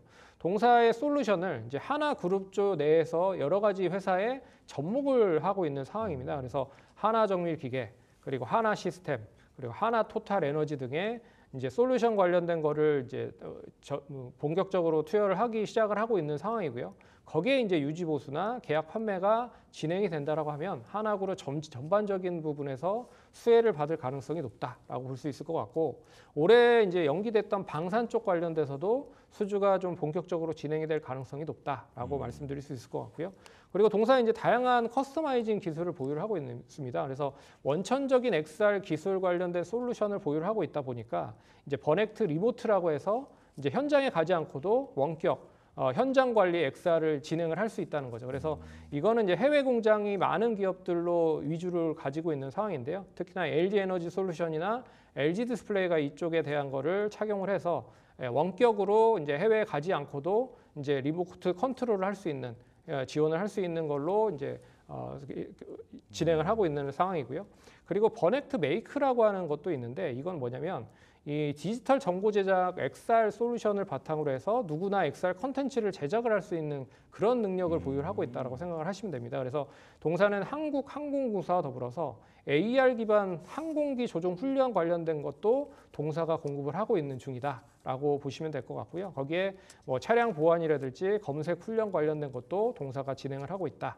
그리고 버넥트 트윈이라고 하는 것도 있어요. 이건 뭐냐면 3차원 디지털 트윈을 바탕으로 해서 여러 가지 이제 실시간 모니터로 시뮬레이션을 할 수 있는 그런 기술이라고 볼 수가 있습니다. 그래서 한국 남부발전이라든지 뭐 한국 동서발전 여러 가지의 부분에 데이터를 실시간으로 연동을 해서 모니터를 할 수 있는 그런 기술을 보유를 하고 있다. 그렇기 때문에 동사가 뭐 다양한 기술을 바탕으로 해서 좀 긍정적인 시너지를 올린다고 하면 좀 관심 있게 보셔야 되는 게 좀 많다라고 볼 수가 있을 것 같습니다. 네, 지금 말씀을 들어보니까 B2B 쪽에서 훨씬 지금 좀 실체화되어 있는 사업 아이템들이 많이 있는 것 같습니다. 한국에서 현지에 가지 않고도 어떤 공장에서 생산 관리를 할 수 있는 그런 시스템들, 이런 부분들에서 상당히 앞서 있다라고 하면서 버넥트를 소개를 해주셨는데요. 자, 그렇다면 이제 적정 목표가가 궁금한데 여기에는 안 나와 있네요. 왜 안 나왔냐면 일단 실적이 안 나와요. 실적이 예. 나오지 않기 때문에 실적이 나오는 것까지 기다려서 이제 평가를 해야 될 것 같습니다. 그리고 동사가 이제 기술 특례로 상장을 했기 때문에 5년간 그 실적에 대해서 관대하다라고 생각을 하시면 될 것 같아요. 그래서 5년간 실적이 안 나와도 이 상장에 대한 그 유지는 가능하다라고 말씀을 드릴 수 있을 것 같아서 만약에 동사도 이제 5년 이후에 실적이 안 나온다라고 하면 뭐 상장 실질 심사 폐지나 뭐 이런 것도 나올 수가 있겠죠. 하지만 5년까지는 유예다라고 좀 볼 수 있어서 좀 관대하게 좀 보시면 좋을 것 같다. 하지만 XR 시대가 열린다면 이런 기업들은 이제 실체적으로 이제 돈을 벌고 있는 회사이기 때문에 좀 관심 있게 보셔야 될 필요가 있다라고 말씀드릴 수 있을 것 같아요. 기술적인 부분을 보시면 계속 이제 저점을 갱신하고 있는 상황이죠. 근데 그나마 최근에 거래량이 좀 실리면서 추가적인 하락은 좀 진정이 된 상황이에요. 그래서 추가적인 하락이 나오진 않고 있어서 그나마 다행이다. 그래서 기술적인 반등이 어느 정도 나올 수 있을지는 좀 추가적으로 봐야겠지만 지금 가격대에서는 어느 정도 바닥이 확인이 된 게 아닌가라는 생각이 들어서 단기적으로 반등이 나오면 이 구간 앞선 고점 부근인 한 5,000원까지는 반등을 할 가능성이 높지 않겠느냐라고 보고 있어서 1차적인 기술적 반등 목표가는 한 5,000원 정도 보시면서 대응을 하시면 좋지 않을까 그렇게 보고 있고요. 지속적으로 추적을 하시면서 어느 정도 시점에서 실적이 돌아서는지도 먼저 좀 파악을 하신다라고 하면 이런 종목들은 좀 관심을 더 가지실 필요가 있다라고 말씀드릴 수 있을 것 같습니다. 네, 상장 이후에 주가가 계속 우하향하다가 최근에 한 번 꿈틀댔었는데 자, 1차적 기술적 목표가는 5,000원으로 제시를 해주셨습니다. 자, 버넥트라는 기업에 대해서 들어봤고요. 자, 이제 두 번째 리포트 열어보겠습니다. SK를 가지고 오셨네요. 자, DS투자증권의 리포트고 목표가는 22만 원입니다. 상향 의견이 나왔습니다. 생물보안법 미국 하원 통과 수혜, 그리고 올리고액산 ADC 등 26년에 본격 생산에 들어간다. 비만 치료제인 GLP-1, CDMO 진출 검토, 그룹 리밸런싱 통해서 재무 안전성 확보. 자, 이렇게 투자 포인트를 짚어주셨는데, 자, 금리 인하가 이제 B컷으로 나오면서 당연히 제약 바이오 쪽에 이제 수혜가 이제 예상이 되고 있죠. 오늘 이제 증시에서도 바로 볼 수가 있는 상황이죠. 자, 특히나 CDMO 기업들이 겹경사가 터졌다라고 볼 수 있을 것 같은데, 자, CDMO 기업들의 업황부터 한번 알려주실까요? CDMO 기업은 아시다시피 이제 생물보안법에 대한 그 반사이익을 고스란히 위탁 기업들이 받고 있다라고 생각을 하시면 될 것 같아요. 근데 미국에서 하원에 통과가 되긴 했지만 이게 이제 법으로 완전하게 넘어가기 위해서는 시간이 좀 걸립니다. 그래서 이게 시간이 걸리기까지 단계적으로 조금씩 반사이익을 우리나라가 얻을 가능성이 높다라고 말씀드릴 수 있을 것 같기 때문에 관심 있게 보시면 좋지 않을까 말씀드릴 수 있을 것 같고요. 이제 앞에서 얘기해드렸지만 이제 그 스탠스 자체가 금리 인하를 본격적으로 단행을 하면 그동안에 많이 소외를 받았었던 종목들이 움직일 가능성이 높아요. 그래서 앞에서 얘기를 잠깐 해드렸지만 AI 인공지능을 바탕으로 한 테크 기업들이 수혜를 받을 가능성이 높을 것 같고요. 거기에 이제 XR이나 VR 관련된 종목들도 역시 테크 기업이기 때문에 자금 조달을 계속 해야 될 수밖에 없는 그런 구조에 이어지는 그런 종목이거든요. 그리고 거기에 이제 제약바이오나 전기차나 2차 전지 관련된 종목들로 연계를 할 수 있다라고 좀 보고 있는데 이뿐만 아니라 앞에서도 얘기해드렸지만 CDMO 관련된 그런 이슈가 가장 크다라고 볼 수 있을 것 같습니다. 그래서 중국의 CDMO 쪽에 가장 유명한 기업이 우시바이오라고 하는 회사인데요. 이 회사가 5조 정도 매출을 기록을 해요. 근데 5조 정도 매출을 기록을 하는데 이 중에 50% 정도가 미국에서 나온다라고 생각을 하시면 됩니다. 그러면 2에서 3조 정도는 국내 쪽에 대한 CDMO 기업들이 이제 반사이익을 받을 가능성이 높다라고 볼 수 있는 거죠. 근데 중국 기업 하나 정도 기업으로 계산을 했을 때 이 정도인데 중국 기업들이 상당히 많이 포진을 하여 있거든요. CDMO 기업이. 그러면 1차적인 부분으로 더 많은 그런 부분에서 반사이익을 가질 가능성이 높고 그리고 연계되어 있는 업체들도 분명히 있습니다. 1차 벤더나 2차 벤더 관련된 기업들, 제휴업체들이 있다는 거죠. 그래서 이 관련된 제휴업체들까지 합치면 시장 자체는 상당히 클 수 있다라고 볼 수 있어서 그러면 이제 국내 기업들이 당연히 반사이익을 가질 가능성이 높다라고 보고 있어서 삼성바이오로직스나 여러 가지 CDMO 기업들이 하나의 기회로 자리매김을 할 수 있다라고 말씀을 드릴 수 있을 것 같습니다. 예, 자, 중국의 CDMO 지금 세계 시장에서의 그 지분을 한국이 가져올 수 있을 것으로 보인다라고 정리를 할 수 있겠는데요. 자, 리포트 내용 이제 자세히 살펴보도록 하겠습니다.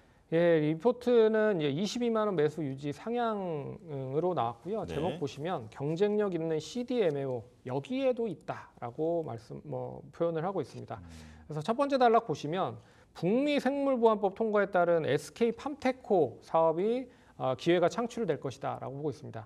참고로 SK는 SK 팜테코의 지분을 86.5%를 가지고 있기 때문에 완전 자회사라고 생각을 하시면 될 것 같아요. 그래서 여기에 이제 지분 가치에 대한 수혜가 본격화된다. 그래서 이 생물보안법이 이제 미국 하원을 통과가 되면서 이 제대에 관련된 대상 우시바이오의 이제 세포 유전자 치료제 위탁 생산을 하는 동사도 이 수혜를 받을 가능성이 높다. 그래서 이 관련된 겹치는 사업 영역이 동사 자회사죠. 자회사 쪽으로 연결이 될 수밖에 없기 때문에 동사에 대한 수혜는 계속적으로 이어질 수밖에 없다라고 보는 게 이제 첫 번째고요. 그래서 이미 올해부터 시작을 해서 4, 5월에 주요 글로벌 제약사들이 SK 팜테코를 포함해서 이 중국계 CDMO 기업들을 적극적으로 이제 대체를 하려고 준비를 하고 있는 상황이다. 그래서 팜테코 관련돼서는 이제 CGT 계열뿐 아니라 핵산이라든지 항체 약물 그리고 접합체 관련된 부분도 생산을 기대를 하고 있는 상황이고요.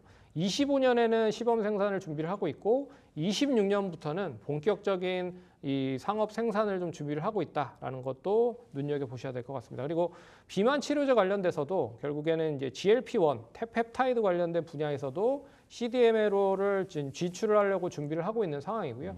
거기에 이제 미국의 CGMP 관련된 제조 인증 시설 관련돼서도 6개월 만에 이제 스위스 페링 제약으로부터 관련된 부분에 이 어느 정도의 긍정적인 효과를 얻었다라고 볼 수가 있는 부분들이라 여기에 뭐 생산 관련된 것도 같이 연결을 해서 볼 수가 있다라고 보고 있고요.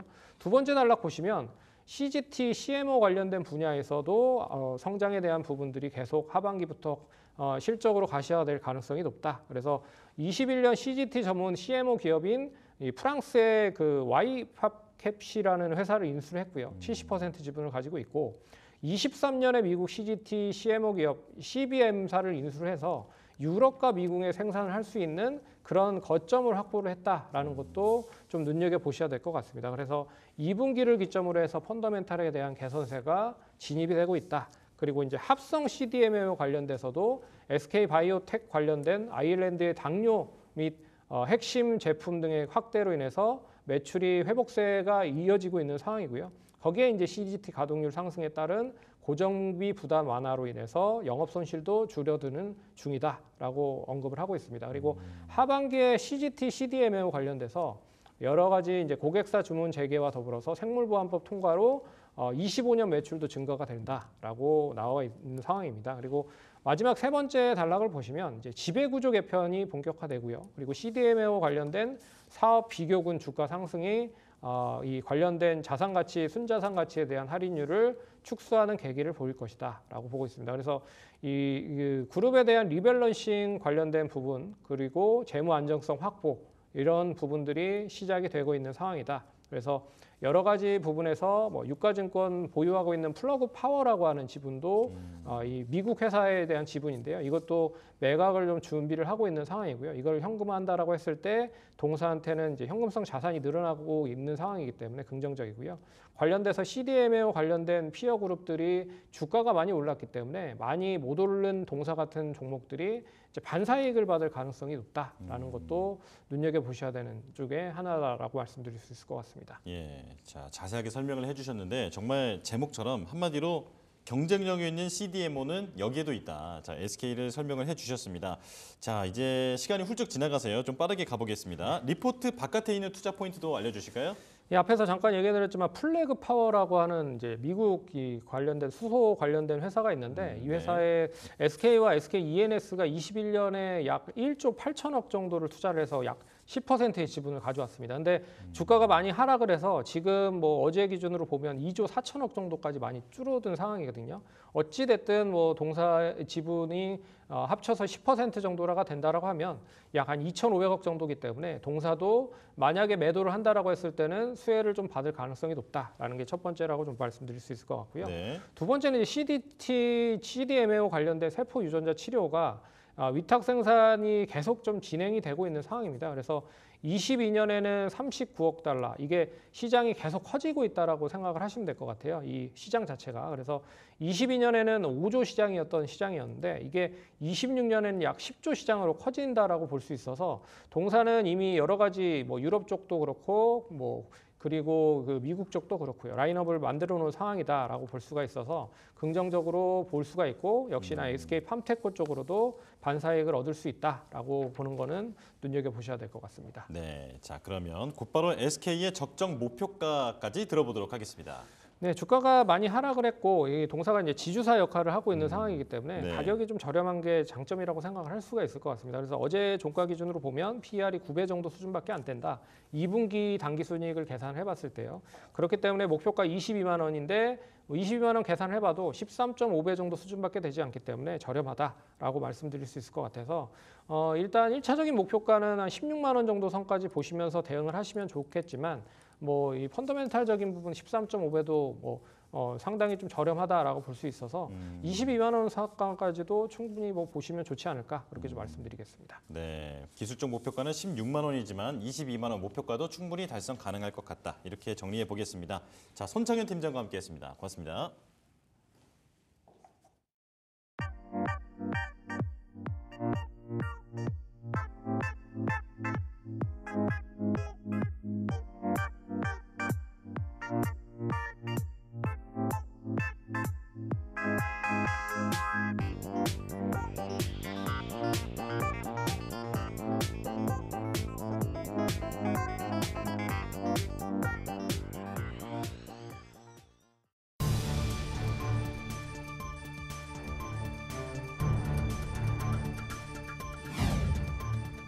본 19일 이 시각 주요 뉴스입니다. 파이낸셜 타임스는 18일 유엔 무역개발회의 자료를 자체 분석한 결과 지난해 한국의 대미 투자 규모가 215억 달러, 약 28조 5,300억 원을 기록해 미국의 투자를 가장 많이 한 나라인 것으로 나타났다고 보도했습니다. 이복현 금융감독원장은 19일 진행한 회의에서 과거 미국의 금리 인하 사례를 봤을 때 경기 침체로 이어진 경우가 있었다며 통화정책 전환 과정에서 신속하게 대응할 수 있도록 준비 태세를 갖출 것을 당부했습니다.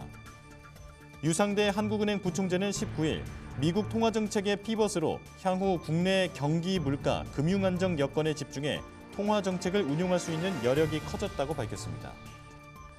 과학기술정보통신부가 19일 현대차그룹이 KT의 최대 주주로 바뀌는 것에 대해 공공의 이익을 해치지 않는 것으로 판단한다고 밝히면서 KT의 최대 주주 변경 절차가 마무리됐습니다. 금융감독원에 따르면 올해 3월 말 기준 국내 금융회사의 해외 부동산 투자 중 부실 우려가 있는 사업장 규모가 2조 5천억 원 수준으로 집계돼 전분기 대비 소폭 증가한 것으로 나타났습니다. 지난 7월 전국 아파트 거래 대금이 26조 5,984억 원으로 2020년 12월 이후 3년 7개월 만에 최대치를 기록한 것으로 나타났습니다. 환경부는 알리익스프레스와 테무, 쉬인 등 외국 온라인 쇼핑몰에서 파는 생활화학 제품과 금속 장신구 558개를 대상으로 안전성을 조사한 결과 전체 제품의 12.4%가 국내 안전 기준에 맞지 않으며 일부 제품에서는 발암 물질이 검출됐다고 밝혔습니다. 폭염과 열대야가 이어진 지난 추석 연휴 기간 국내 최대 전력 수요가 작년 추석 때보다 30%가량 급증한 것으로 나타났습니다. 이 시각 주요 뉴스였습니다.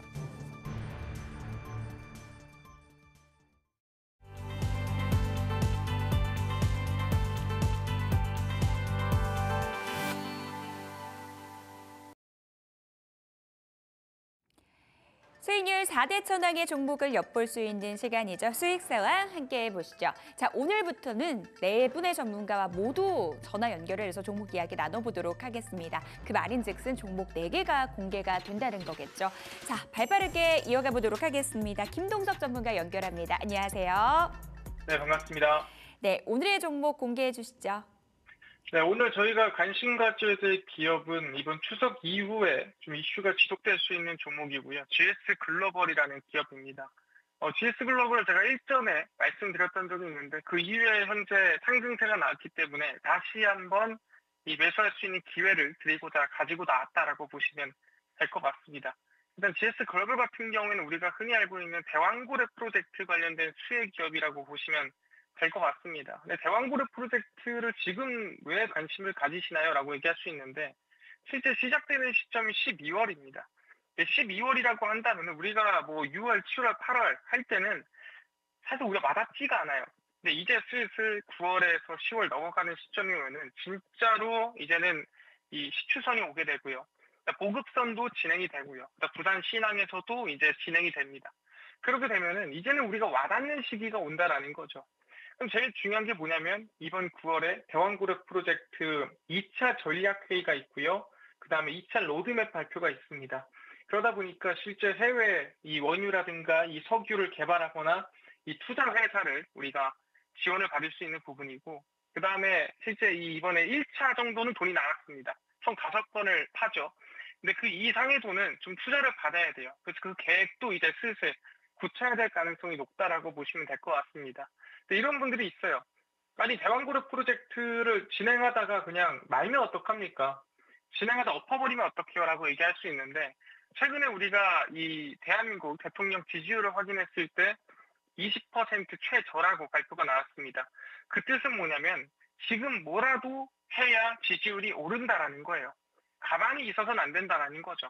이런 상황에 대왕그룹 프로젝트까지 엎어버린다? 그게 최악이거든요. 그래서 어떻게든 지금 사실 12월부터 2월까지 일단은 대왕그룹 프로젝트 정해진 대로 시추를 하고 나서 그 다음에 원유가 나오든 천연가스가 나오든 뭔가를 해야 되는 거지. 일단 진행을 해야 된다라는 거예요. 왜? 지금까지 진행했던 사업 규모 또는 이 나오는 자원 규모가 말도 안 되는 규모이기 때문에 일단 진행을 해서 가능성이라든가 기회를 열어봐야 된다라고 말씀을 드리는 부분입니다. 아, 그렇구나. 여기까지 확인을 했는데, 그렇다고 한다면은 이번 자원이 좀 귀해지는 시기가 필요하지 않겠느냐. 왜냐면은 대한민국에서 그냥 사오면 되고 가격이 싸니까 뭐 저렴한데 굳이 뭐 팔 필요 있습니까? 뭐 이런 말이 나올 수도 있잖아요. 근데 이번 가을부터 라니냐가 시작될 수 있다고 합니다. 라니냐가 뭐냐라고 한다면 무역풍이 세게 불어서 실제 위에 따뜻한 물이 이 동남아시아 쪽으로 밀려가게 되고 차가운 물이 이제 우리 흔히 아메리카 쪽으로 올라오게 되면서 실제 이 미국에 이번 겨울에 북극 이 실제 한파가 올 수 있는 그런 상황이 만들어진다고 한다면 흔히 우리는 전기세가 여름보다는 겨울에 그 난방비가 더 많이 나옵니다. 천연가스 같은 경우에도 여름철 에어컨이나 선풍기보다는 이 난방 쪽에 천연가스가 더 많이 들어가거든요. 그러다 보니까 아마 겨울쯤에 천연가스에 대한 수요가 늘어날 가능성이 매우 높더라. 그렇다고 한다면은 이 천연가스가 상승하게 되고, 그럼 다시 한번 대왕그룹 프로젝트에 대한 중요성이라든가 기대감이 부각될 수 있다라고 말씀드립니다. 그래서 우리는 지금 충분히 대왕그룹 프로젝트 관련된 기업을 관심을 가져야 되구나. 저는 지금부터 10월, 11월까지도 계속 볼 수 있다라고 생각을 합니다.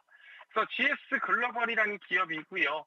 급등이 한번 나와줬으니 이 과거에 상승이 한번 나왔던 적이 있습니다. 그 이후에 박스권을 만들다가 최근에 거래 대금을 동반한 상승세가 만들어졌고, 매수를 한다고 한다면은 지금 구간보다는 눌림목입니다. 3,850원이고요. 항상 종목만 듣고 그냥 지금 현재 가격에 관심 갖는 분들이 있는데 매수가를 제대로 확인하셔야 되고요. 3,850원에 관심을 갖고 목표가는 4,200원이고 돌파가 나오면 상방에 전고점까지도 한번 돌파해 볼 수 있는 구간이 나올 수 있습니다. 그래서 1차 목표가를 잘 확인하셔야 되고요. 손절가 같은 경우에는 3,500원 라인대. 이 구간이 어떻게 보면 거래 대금이라든가 거래량이 시작되는 시점이기 때문에 이 구간을 이탈하지 않을 가능성이 높다. 그래서 GS 글로벌, 우리는 대왕그룹 프로젝트 연말까지 보면서 충분히 긍정적인 매수가만 지킨다면 반등이나 상승 기대해 볼 수 있는 구간이다. 말씀을 드리겠습니다. 네, 김동석 전문가와 함께 이야기 나눠봤습니다. 도움 말씀 감사합니다. 감사합니다. 네, GS 글로벌의 투자 포인트 정리해 보시죠. 대왕고라 테마 관련주인데요. 이 종목 같은 경우는 대왕고라 프로젝트 2차 전략회의를 개최하는데 다시 한번 부각될 수 있는 시점이다라고 말씀 주셨습니다. 1차 목표가를 잘 확인해야 한다라고 강조를 해주셨는데요. 1차 목표가 4,200원, 손절가는 3,500원 잡고 대응해 보도록 하겠습니다. 자, 강호진 전문가 연결해서 두 번째 종목 이야기 나눠보도록 하겠습니다. 전문가님, 안녕하세요. 네, 안녕하세요. 네, 오늘은 어떤 종목 갖고 나오셨나요?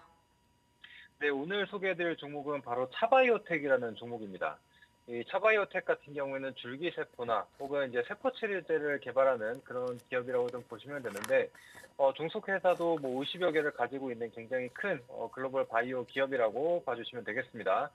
그래서 최근 시장을 이끄는 섹터를 보게 되면 결국엔 지금 제약바이오가 굉장히 좀 강한 흐름을 좀 보여주면서 특히 코스닥을 계속적으로 이끌어주는 역할을 해주고 있습니다. 그래서 오늘 같은 경우에도 이 코스닥 150 기업들, 특히 그 안에 있는 제약바이오 기업들이 굉장히 좀 강한 상승 흐름을 좀 보여주고 있는데, 그래서 차바이오텍 같은 경우에도 코스닥 150 기업으로서 패시브 자금이 계속적으로 유입이 될 수 있는 그런 부분이다라고 해서 같이 생각을 해주시면 되겠고, 사실 그뿐만이 아니라 이제 추가적으로 뭐 여러 가지 재료들이 좀 있는 상황입니다. 특히 이제 차바이오텍 같은 경우에는 실적을 좀 잠시 보여드리도록 할 텐데, 실적을 잠시 보시면은 여전히 아직은 적자를 기록을 하고 있긴 하지만 매출액을 한번 보셔야 됩니다. 매출액 같은 경우에는 지난 2019년에 5,300억 정도를 기록을 하다가 이제 점점 이제 매출액이 증가하고 있는 상황이죠. 6천억, 7천억, 그리고 지난해 같은 경우에는 9,500억대로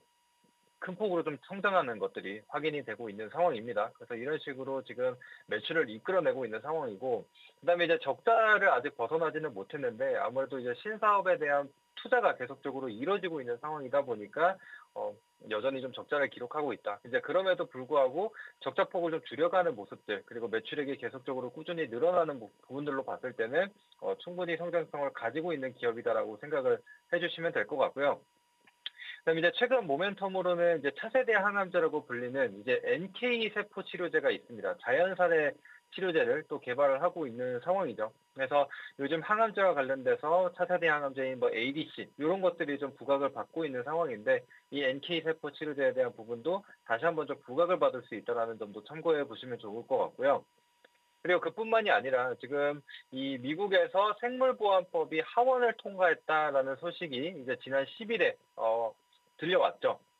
그렇게 되면서 사실 제약바이오 내에서도 여러 가지 뭐 관련주들이 좀 있지만 그 안에서도 이 CDMO나 CMO 관련주들이 굉장히 좀 강한 흐름을 보여주고 있는 상황입니다. 그래서 대표적으로 뭐 삼성바이오로직스나 바이넥스 이런 기업들이 오늘 또다시 고가를 경신하면서 좋은 흐름을 보여주고 있는데, 이 차바이오텍 같은 경우에도 미국 현지에 이 세포치료제와 관련된 CMO를 설립을 한 바가 있습니다. 그래서 거기서 계속적으로 투자를 하고 있는 상황이고, 또 지난해 하반기부터 이 CDMO와 관련된 수주들이 조금씩 이어지고 있는 상황입니다. 물론 지금 매출액은, 그러니까 이 영업이익 측면으로 봤을 때 아직은 흑자를 기록하는 것은 아니지만 이제 본격적으로 이제 수주가 늘어나게 되고 또 현지 법인을 좀 가지고 있는 상황이기 때문에 이 생물보험법으로 인한 관사 수혜를 한번 기대를 해볼 수 있겠다. 이렇게 좀 말씀드리도록 하겠습니다.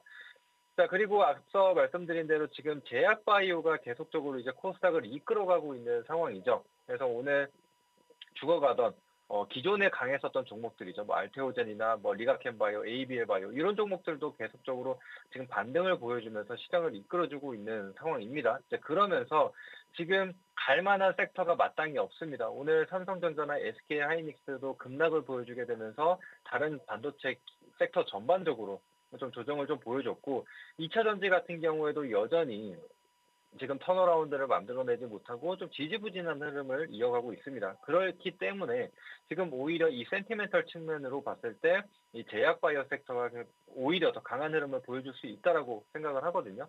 그래서 그 부분까지도 같이 참고해 주시면 되겠고, 자, 그래서 이제 차트 한번 보면서 가격 전략까지도 안내 드려볼 텐데, 지금 보시면은 박스권 흐름을 계속적으로 이어가고 있는 상황입니다. 게다가 이제 중장기 차트인 이 월봉 차트로 보더라도 지금 이평선 하단부에 지금 머무르고 있는 상황이기 때문에 기술적으로 봤을 때, 특히 중장기적인 관점으로 봤을 때 충분히 좀 반등을 만들어낼 수 있는 자리다라고 생각이 들고, 사실 오늘 오전에 좀 준비를 했는데 장중에 상승이 좀 나왔거든요.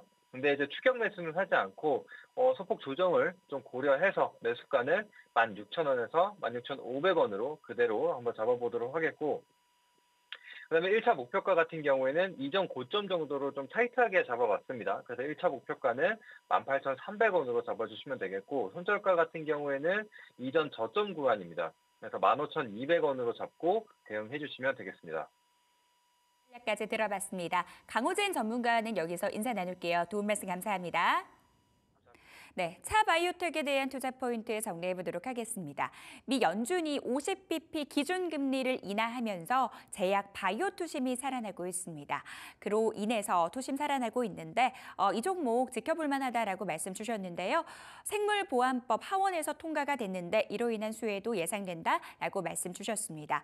장중에 주가가 많이 올랐기 때문에 추격 매수는 자제하자라고 말씀 주셨고요. 매수가 밴드를 꼭 지키셔야 할 것 같습니다. 16,000원대에서 16,500원 조정시 매수 관점에서 말씀을 해주셨고요. 목표가는 18,300원, 손절가는 15,200원 제시를 해주셨습니다. 차세대 항암제 개발과 관련돼서 이 기대감 높아지고 있는데요. 각종 암 확해가 최근 들어서 이어지고 있죠. 이에 대한 기대감 높아지고 있는 현재 시점입니다. 자, 바로 이어서 다음 전문가 연결해서 종목 이야기 나눠보도록 하겠습니다. 이주영 전문가 연결할게요. 안녕하세요. 네, 안녕하세요. 네, 오늘은 어떤 종목 갖고 나오셨나요? 네, 오늘의 이제 관심 종목은 ICTK 준비를 좀 했습니다. 자, 9월 FMC 결과가 발표가 나왔고요. 50 베이시스 포인트 B컷이 좀 단행이 되었는데요. 자, 뭐 선제적 대응, 뭐 사후적 대응, 뭐 관련 이슈, 관련 해석이 좀 분분한 상황이지만, 뭐 중기적인 관점에서 봤을 때는 이번에 이제 B컷 금리 인하가 뭐 호재로 작용할 가능성이 높기 때문에 특히 이제 금리 인하와 관련돼서는 제가 이제 바이오 관련된 종목들 너무나 많이 말씀 좀 드렸기 때문에 바이오 중심의 포트폴리오를 좀 구성하시되 또 금리 인하와 또 AI에 맞물려서 또 수혜를 좀 볼 수 있는 섹터가 이 소프트웨어 쪽이라고 좀 보고 있고 소프트웨어 쪽 중에서 최근에 좀 이슈가 되고 있는 부분이 이 보안 쪽이기 때문에 지난번에 한 차례 추천을 좀 해드리고 목표가에 도달했던 ICTK 다시 한번 좀 준비를 했습니다. 특히 이제 ICTK 같은 경우에는 양자과학 프로젝트 예타 면제 관련된 이슈가 나오면서 주가가 좀 급등을 하기 시작했고요. 또 이제 윤석열 대통령이 인공지능 AI 그다음에 이제 첨단 바이오 양자를 미래의 핵심 먹거리로 3대 게임 체인저로 좀 찍으면서 이 관련된 종목군들의 중장기적인 성장성이 이제 부각되고 있는 시점이기 때문에 특히 이제 양자 관련된 종목들 관심 있게 좀 보셔야 되고요.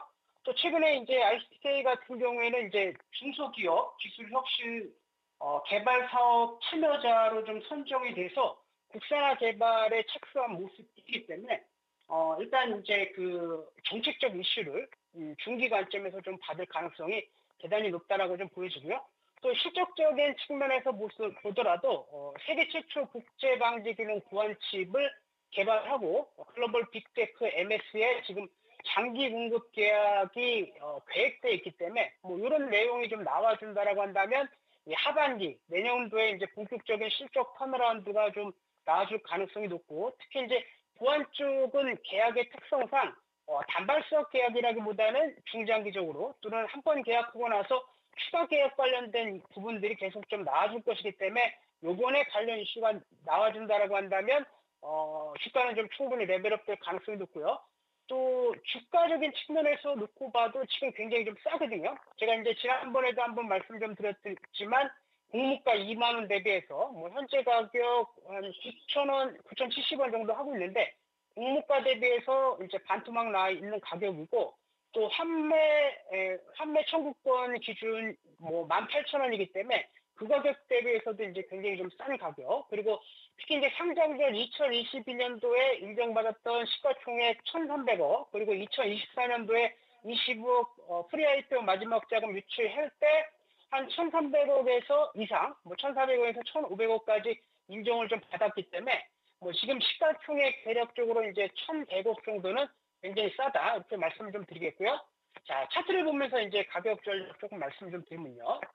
자, 월봉상 보시게 되면 신규 상장 공모 당시의 가격 2만 원 나이대에서 36,950원대까지 올라갔다가 지금 보시게 되면 계속적으로 좀 하락하다가 지금 최바닥권에서 이제 수급적 변화가 나와주고 있거든요. 지금 보시면은 신규 상장될 때 대량 물량이 나왔던 거래량보다 더 많은 물량이 발생을 하면서 최바닥권에서 이평선 매물대를 좀 돌파했고요.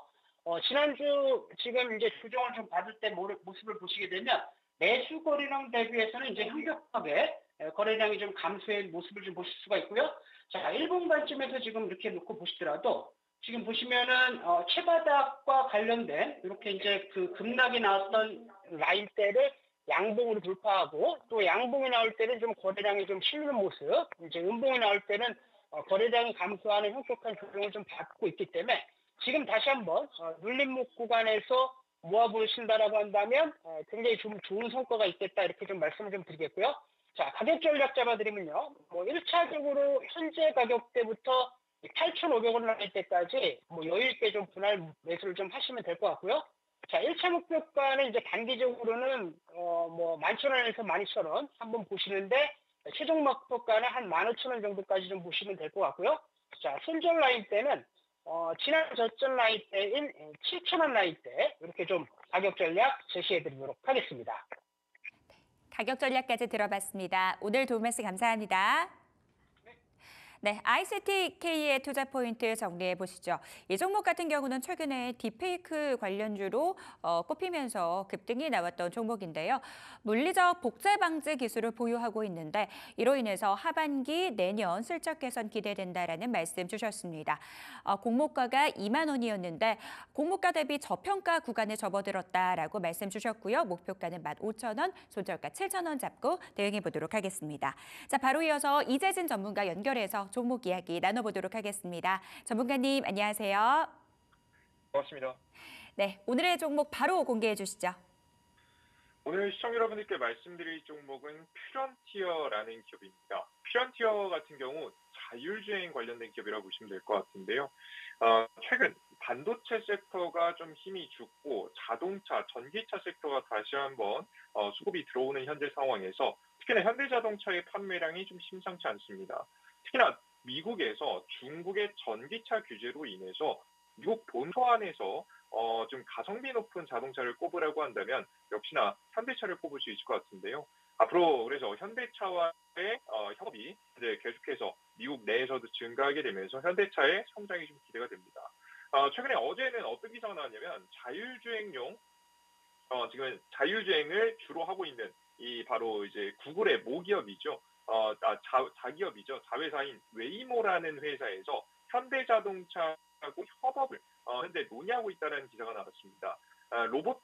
자율주행 택시를 만드는데 현대차에게 맡겨가지고 아이오닉 5에 지금 이제 지금 이제 로봇 택시를 만들겠다는 내용이 나왔는데 해당 이야기가 좀 긍정적으로 돌아가게 되면 현대차의 매출 성장이 좀 기대가 됩니다. 안 그래도 이번 10월 10일 테슬라의 로봇택시 출시를 앞두고 있기 때문에 자율주행 관련된 기업들이 로봇택시를 더욱더 많이 출시하기 위해서 사전 작업에 들어가는 것으로 현재 보입니다. 이런 자율주행 이슈가 확대되면 확대될수록 자연스럽게 관련된 기술을 들고 있는 퓨런티어 같은 경우가 주목을 받을 수 있겠죠. 자율주행용 고정밀 카메라 모듈 공정 설비 기업을 현재 운영하고 있습니다. 최근 들어서 이제 레이더 센서가 가격이 꽤 비싸단 말이죠. 그래서 조금씩 이미지 센서라든가 혹은 뭐 카메라를 사용해서 최근에 자율주행을 하고 있는 기업들이 늘어나고 있습니다. 그래서 자연스럽게 퓨런티어의 주가가 다시 한번 움직일 수 있을 만한 타이밍이 곧 다가올 거라고 보고 있습니다. 차트 보시면서 간단하게 어디 자리에서 사면 좋을지 설명드려보도록 할게요. 퓨런티어 같은 경우 최근에 저점에서 이제 막 올라오는 구간입니다. 차트 보시다시피 저점에서부터 오늘 날짜로 장기 평선, 120일 평선을 돌파해주는 모습인데요. 그 전까지는 올라오더라도 돌파하지 못하고 계속 떨어져주는 모습을 보여줬습니다. 하지만 오늘 대량 거래량 양봉을 동반하면서 다시 한번 돌파해줬거든요. 최근 시장이 좀 불안하게 되면서 좀 고점 맞고 조금씩 조정받는 모양새 보여줬지만 저는 이번에 뚫어준 자리가 굉장히 큰 의미가 있는 자리라고 보고 있기 때문에 여러분들께서 현재 자리에서도 단기 상승까지도 가능해 보인다라는 설명드립니다. 앞서 말씀드린 대로 테슬라의 10월 10일 로봇택시 고정 이슈가 있어서 자율주행 관련 종목들이 단기 상승 기대할 수 있으니까요. 여러분들께서 현재 매수가 자리 같은 경우에는 25,500원 자리 조금 더 조정 받아주면 딱 121선 부근에서 잡으시면 될 것 같고요. 목표가 자리는 10% 정도 상승 보시면서 22,500원 자리, 손절가 자리는 19,000원 자리 잡아드릴 테니까 손절가 잡아놓고 여러분께 단기수 이어가시면 좋을 것 같습니다. TCC 스틸에 대한 추가적인 전략도 들어보도록 하겠습니다. 최고가 기준 15% 수익률을 달성했거든요. 어떤 전략 필요할까요? TCC 스틸도 앞서 말씀드린 대로 반도체에서 자동차, 전기차 쪽으로 흐름이 이어가고 있다 설명드렸죠. 원투형 배터리 생산 기업인데요. 이제 10월부터 본격적으로 LG 에너지솔루션에서 원투형 배터리 생산하면서 앞으로 매출 성장에 대한 기대감도 높습니다. 그래서 저는 앞서서 설명드렸던 목표가에서 조금 더 올려서 여러분들께서 60일 이평선 부분인 4만 원 라인까지도 바라보셔도 되는 구간이라고 보고 있으니까 여러분들께서 큰 변화가 없다라고 한다면 계속 홀딩 이어가시면서 더 큰 수익 노려보시면 좋을 것 같습니다. 네, 추가 전략까지 들어봤습니다. 오늘 도움 말씀 감사합니다. 네, 오늘 종목에 대한 투자 포인트 다시 한번 정리해 보도록 하겠습니다. 퓨런티어 오늘 종목이었죠. 자율주행 관련주들 오늘 시장 안에서 돋보이고 있습니다. 10월 10일 테슬라의 로보택시가 공개될 예정인데 이로 인한 기대감 살아있다라고 말씀 주셨고요. 목표가 22,500원, 손절가 19,000원 잡고 대응해 보도록 하겠습니다. 자, 딜사이트에서 최고의 전문가들의 수익률 대결은 내일도 계속됩니다. 지금까지 수익사항이었습니다.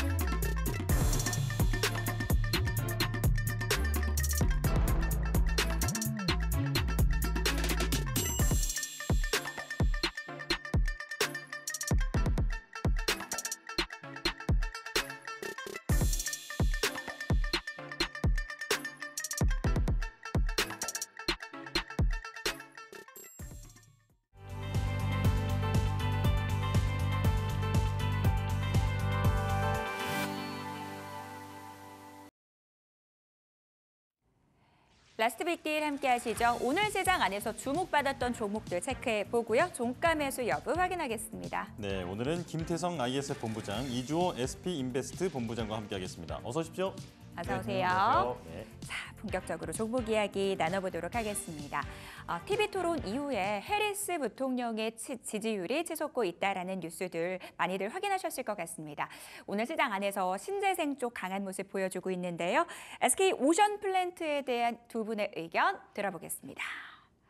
두 분 모두 종가 매수 의견 주셨고요. 김태성 본부장님 의견 들어볼까요? 네, 일단 뭐 지난주에 굉장히 또 좋은 모습을 보였었던 섹터 중에 하나가 바로 신재생이 아니었나라는 생각이 듭니다. 일단 신재생은 크게 이제 해리슨 트레이드 그리고 이제 금리 인하 시기에 굉장히 또 수혜를 받을 수 있다라는 인식이 굉장히 큰 이제 섹터다라고 좀 보시면 될 것 같은데 그 동안에는 그럼 왜 이쪽이 관심을 받지 못했느냐?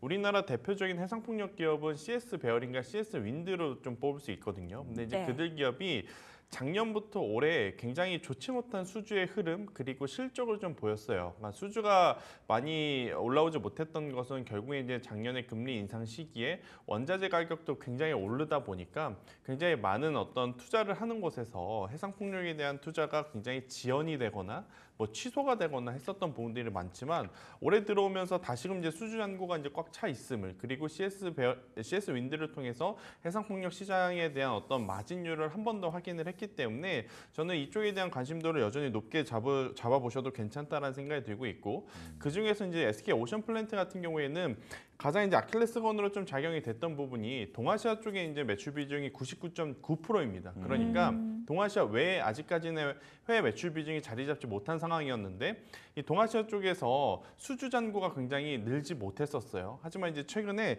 대만 쪽에 이제 해상풍력 시장 수주가 다시 재개가 되면서 그에 따른 어떤 리스크가 굉장히 많이 줄어들었다라고 좀 보시면 될 것 같고요. 네. 앞서 이야기 드렸던 대로 그 금리 인하에 대한 수혜 섹터 그리고 이제 해리슨 트레이더라고 하는 어떤 테마적인 힘까지 붙을 가능성이 높기 때문에 저는 SK 오션플랜트를 오늘의 종가 기준으로 한번 여러분들이 꼭 관심 있게 보셨으면 좋겠다 생각이 들고 있고 만약 현재 구간에서 거래량이 조금 아쉬운 것 같아요. 네. 거래량만 동반이 된다라고 하면 저는 1차적으로는 2만 원이라는 가격대를 한번 목표가로 잡아보시면 좋을 것 같고 이제 이 2만 원이라는 가격대에 이 매물이 좀 보이거든요. 근데 이 부분을 거래량을 동반해서 돌파하게 되면 그 다음 레벨 단인 22,500원까지도 한번 우리가 높게 잡아볼 수 있는 만큼 저는 흐름을 기대해봐도 괜찮다. 그리고 22,500원이 사실 현재 구간에서 많이 올라간 것처럼 좀 보일 수는 있습니다. 하지만 작년 SK 오션플랜트가 일반적으로 좀 보여줬던 주가를 생각을 하면 주가가 올라간다라기보다는 주가가 회복한다라고 보는 게 저는 맞지 않을까라는 의견 드려보도록 하겠습니다. 네, SK 오션플랜트 금리 인하 수혜 그리고 해리스 트레이드 대표적인 종목 중에 하나고 동아시아 외에 매출 확대 가능성까지 있다. 그래서 종가 매수 의견을 두 분 다 들려주셨습니다. 자, 이제 LIG 넥스원을 여쭤볼게요. 자, 이라크와 천궁2 수출 협상도 기대되는 상황인데 자, LIG 넥스원에 대한 의견 바로 확인하겠습니다. 자, 두 분 다 동그라미 들어주셨습니다. 이번엔 이주호 본부장님 의견 들어볼게요. 네, 아까 말씀하신 것처럼 이라크의 3조 5천억 원대 수주 가능성이 지금 계속 부각이 되고 있습니다. 그렇기 때문에 만약에 지금 LIG 넥스원 같은 경우가 그 소식에 힘입어서 상승하게 된다고 한다면 다시 전고점 부근인 24만 9천 원 부근까지도 올라갈 여력이 있다라고 생각을 하고 있고 지금 뭐 이라크에 대한 부분뿐만이 아니라 특히나 LIG 넥스원 같은 경우는 미국의 이제 고스트 로보틱스라는 곳의 기업의 지분을 60%가량 인수를 했습니다. 경영권을 확보를 했고요. 결국에는 지금 방산 기업이 미국의 로봇 회사와 뭔가 합쳐서 뭔가를 한다. 그리고 미국에다가 뭘 진출한다. 이러한 모멘텀이 저는 더 크게 있다라고 보고 있습니다. 물론 네. 지금 그냥 단순하게 방산만 가지고 좋다라는 것이 아니라 그러면 방산을 통해서 뭔가를 또 새로운 사업을 만들어 간다라는 측면에 있어서 굉장히 긍정적이라고 생각을 하고 있고요. 물론 이제 뭐 현대로템의 K2, 그다음에 이제 하나에어로스페이스의 K9 자주포 이러한 그런 굵직한 제품군들이 많이 팔리는 타 경쟁사보다는 사실 로봇이라는 그런 사업과 같이 연결고리를 만들 수 있는 그런 사업을 만들어 간다는 점이 저는 좀 되게 긍정적이라고 보고 있고요. 물론 방산 3대장 그리고 요즘에 4대장이라고 불리는 한국항공우주와 더불어서 뭐 다 좋은 기업들이지만 네. 어쨌든 LIG 넥스원은 이러한 미국에 있는 그 고스트 로보틱스에 대한 지분을 확보했다라는 점이 오히려 앞으로 더 나가기 위해서 뭔가 신규 사업에 대한 모멘텀은 더 점수를 먹여줄 수 있지 않겠냐. 저는 이렇게 생각을 해서 오늘 뭐 LIG 넥스원 가격적으로 괜찮고요. 지금 최근에 좀 빠지는 흐름 나오다가 좀 반등이 나왔습니다. 9월 9일 이후로 지금 뭐 좀 급박하게 반등이 나왔는데 이러한 흐름은 이제 되돌림이 나오면서 좀 계속적으로 상승 쪽으로 자리를 만들어 간다라고 생각을 하고 있고 여기서 거래량이 한 번만 더 나와준다고 한다면 정고점까지도 한번 노려볼 수 있지 않을까 이렇게 생각을 하면서 종가 매수 의견 드리겠습니다. 네. 로봇이라든 미래 먹거리 확보에 성공했다라는 측면에서 이 종목 긍정적인 의견 주셨고요. LIG 넥스원 전고점 돌파도 가능하겠다라고 전략 들어봤습니다. 동해 가스전 관련주 대왕고래 쪽에서 한 종목 보도록 하겠습니다. 화성 밸브 이 종목 보도록 할 텐데요. 이 종목에 대한 두 분의 의견 들어볼게요. 아, 여기서 엇갈리네요. 그러면은 이번에는 이주호 본부장님 의견부터 들어볼래요. 네, 사실 뭐 이제 대왕고래 관련 주들은 많은 시청자분들과 이제 너무 잘 아셔가지고 네. 이거에 대해서 설명하기보다는 지금 가장 중요한 거는 이제 정부에서 지금 주도하는 프로젝트고 이제 해외 설명회를 바탕으로 해서 국내도 설명회가 진행될 예정이 있습니다. 그래서 어쨌든 시추하는 과정 속에서 뭔가 하나씩 만들어가는 모습들이 저는 어쨌든 정부에서 뭔가 진행을 한다라는 점은 굉장히 크게 점수를 줄 수 있다고 생각을 하고 있고요. 다만 주의하셔야 될 부분은 변동성이 좀 크기 때문에 이거에 있어서는 대비를 하셔야 되겠지만 만약에 제대로 된 뭔가 해외 그런 석유 기업으로부터 뭐 투자 유치를 받는다던가 그럼 제대로 뭔가 진행되는 모습이 나온다고 한다면 오히려 지금 여기서 끝나지 않을 것으로 저는 예상을 하고 있기 때문에 좀 보시면 좋을 것 같고 화성 밸브 같은 경우는 사실 이 피팅 밸브 쪽과 연결이 되어 있어서 네. 조선 쪽이랑도 또 연결고리가 있습니다. 그렇기 때문에 지금 대왕고래 프로젝트 쪽으로도 엮여 있지만 어쨌든 테마적인 성향도 있지만 조선업이라는 그런 필수 그런 소재 이런 자재라는 것도 좀 점수를 매겨줄 수가 있기 때문에 지금 그럼에도 불구하고 이러한 화성밸브 같은 경우는 꾸준하게 우상향 해주는 모습이 나오고 있습니다. 계속 저점을 높여가고 있고 6월 달부터 좀 주가는 완벽하게 우상향하는 모습이 나와주고 있기 때문에 여기서 지금 다시 한번 돌파가 나온다고 한다면 크게 한번 상승 나올 가능성이 있다고 생각을 해서 좀 종가 매수 의견 들어보고 싶습니다.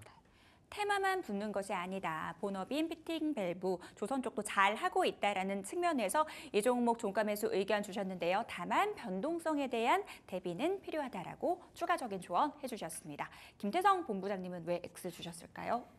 안 좋다라기보다는 네. 그러니까 시장에 결국 이제 수급의 이동을 좀 고려를 해보면 만약 역설적이지만 오늘 시장이 안 좋았거나 SK하이닉스 혹은 삼성전자 혹은 반도체 IT가 아래 꼬리를 달지 못하고 더 밀렸으면 네. 저는 오히려 동그라미를 줬을 거예요. 근데 지금 SK하이닉스가 어찌되었든 11시 기점으로 바닥을 좀 짚고 다시 이제 주도주의 회복이 나오고 있는 상황 속에 지금 시장에서는 그러면 개별 종목을 보는 게 아니라 지금 여러분들이 화면에 보시는 게 SK하이닉스 이제 분봉인데 만약 여기서 반등이 나오지 못하고 SK하이닉스가 조금 더 처졌다면 저도 테마적인 종목을 더 공략을 했었을 것 같습니다. 그런데 이렇게 완전히 V자 반등 형태의 흐름이 나오다 보면 많은 투자자분들이 개별 테마를 좀 보시기보단 주도주의 회복력에 더 집중을 하고 보실 것 같다라는 생각이 들어서 안 좋다, 이 기업이 나쁘다 그건 아니고 수급의 어떤 제 기준에 패턴으로 좀 봤을 때는 지금은 이쪽보다는 다시 한번 반도체 회복력에 조금 더 집중을 하는 게 맞지 않을까라는 의견 한번 드려보도록 하겠고요. 예. 대신에 손절 라인을 좀 잘 지키실 수 있다면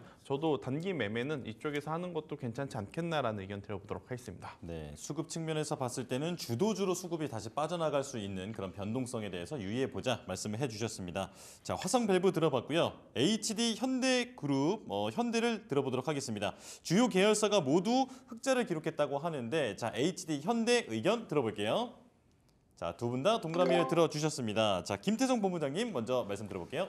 네, 일단 오늘 HD 현대의 주가의 흐름이 굉장히 좋아요. 그러니까 네. 장중에도 흐름이 좋았고 여전히 이제 수급에 이제 강한 관심을 좀 받고 있는데 여러 가지 관계사 자회사들이 굉장히 좋은 성과를 내고 있습니다. HD 현대일렉트릭 여러분들 다 아시죠? HD 현대, 한국조선해양, 현대미포조선. 그러니까 조선도 전력기기도 HD 현대 건설기계를 비롯한 또 이 인프라 관련 종목으로도 굉장히 지금 다양한 방면에서 굉장히 좋은 성과를 내고 있는 그런 상황이기 때문에 저는 HD 현대 길게 보실 분들에게는 굉장히 좋은 상황이다라고 좀 보시면 될 것 같고 이제 여전히 수급 밸류 프로그램에 대해서 이제 하반기에 몇 번 더 공지가 될 가능성이 높은데 그 기준으로 보면 은행, 보험, 금융 이쪽도 저는 좋다라고 생각을 하지만 지주사들이 훨씬 더 올라갈 수 있는 여력이 저는 높다 생각이 들거든요. 그중에 뭐 많은 기업들이 있겠지만 지금 관계사들이 모두 좋은 호실적을 좀 보이고 있는 HD 현대를 길게 보시는 것도 나쁘지 않다. 대신에 종가 베팅으로 당장 내일의 어떤 수익을 거두자라는 컨셉보다는 지금 가격도 천천히 모아가셨을 때 굉장히 괜찮은 가격대다라는 이야기를 좀 드리고 싶어서 예. 오늘 HD 현대도 좀 말씀드려봤습니다. 네, 좀 길게 보자 말씀해 주셨습니다. 자, 이주호 본부장님도 비슷한 의견이신가요? 네, 저는 앞에서 좋은 말씀 많이 해주셔서 네. 밸류업 얘기만 조금 더 해볼게요. 일단 네. 지금 보시면 밸류업 지수가 공개가 될 예정이고 뭐 ETF 상장도 얘기가 있는데 어쨌든 지금 밸류업 지수가 만들어지기 위해서 참여 기업들이 굉장히 적습니다. 지금 기업 숫자가 너무 적기 때문에 과연 이게 지수로 만들었을 때 어떻게 될 것이냐에 대한 약간 의구심이 약간 드는 상황이거든요. 네. 그렇기 때문에 저는 지금 뭐 금융권들 위주로 좀 많이 올라왔지만 저는 비금융권 쪽도 좀 보셔야 된다고 생각을 해요. 물론 지주사도 그럴 수 있겠지만 대표적으로 HD 현대 그리고 오늘도 상승이 좀 강하게 나왔던 LG전자 이런 쪽은 대부분 다 비금융 쪽입니다. 그리고 얼마 전에 포스코 쪽도 얘기가 나왔었고요. 그렇기 때문에 국내 대기업들 중에서 비금융권에 있는 그런 사업을 하고 있는 기업들 중에 밸류업과 관련된 연결될 수 있는 쪽은 보시면 좋겠고 특히나 HD현대는 배당도 높은 편입니다. 그러니까 배당도 높고 좀 자회사들 그런 관계사들에 대한 실적도 굉장히 좋기 때문에 이 부분에 있어서 저는 밸류업과 연결시켜서 본다고 한다면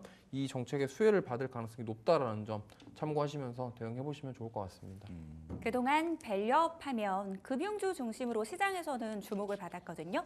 비금융주 안에서도 기회 찾아보자라고 말씀 주셨습니다. HD 현대에 대해서 의견 들어봤고요.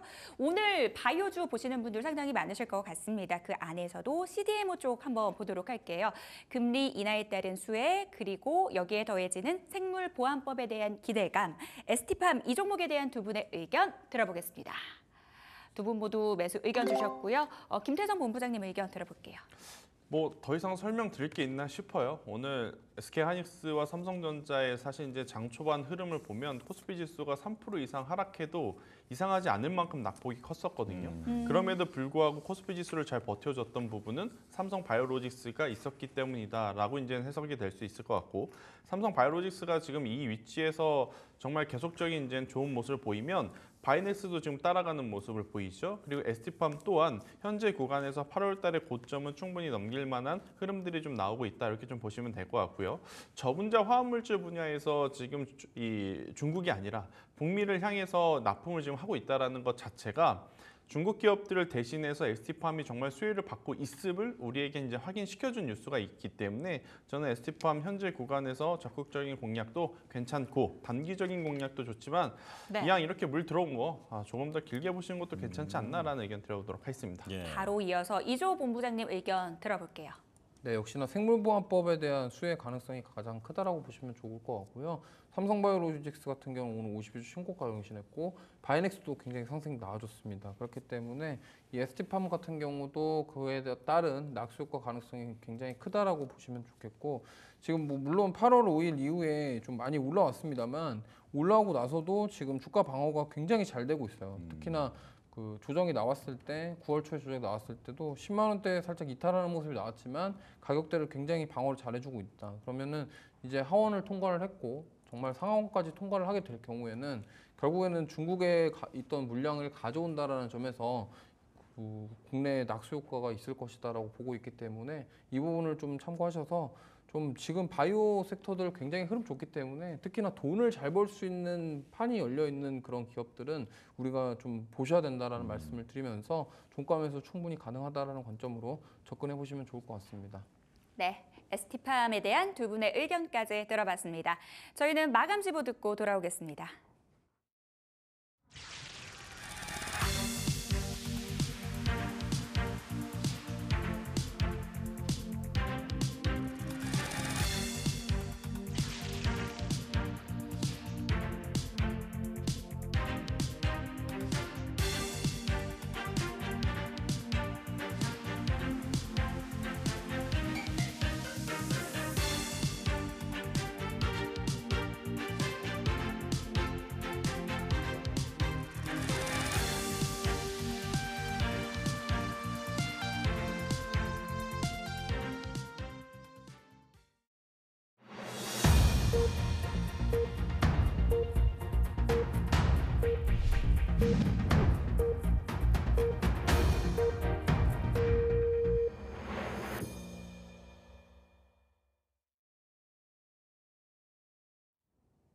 목요일장 마감이 됐습니다. 연준의 빅컷, 그럼에도 불구하고 시장은 모건 스탠리 보고서에 더 크게 반응을 했습니다. 오늘 반도체주 크게 밀렸습니다.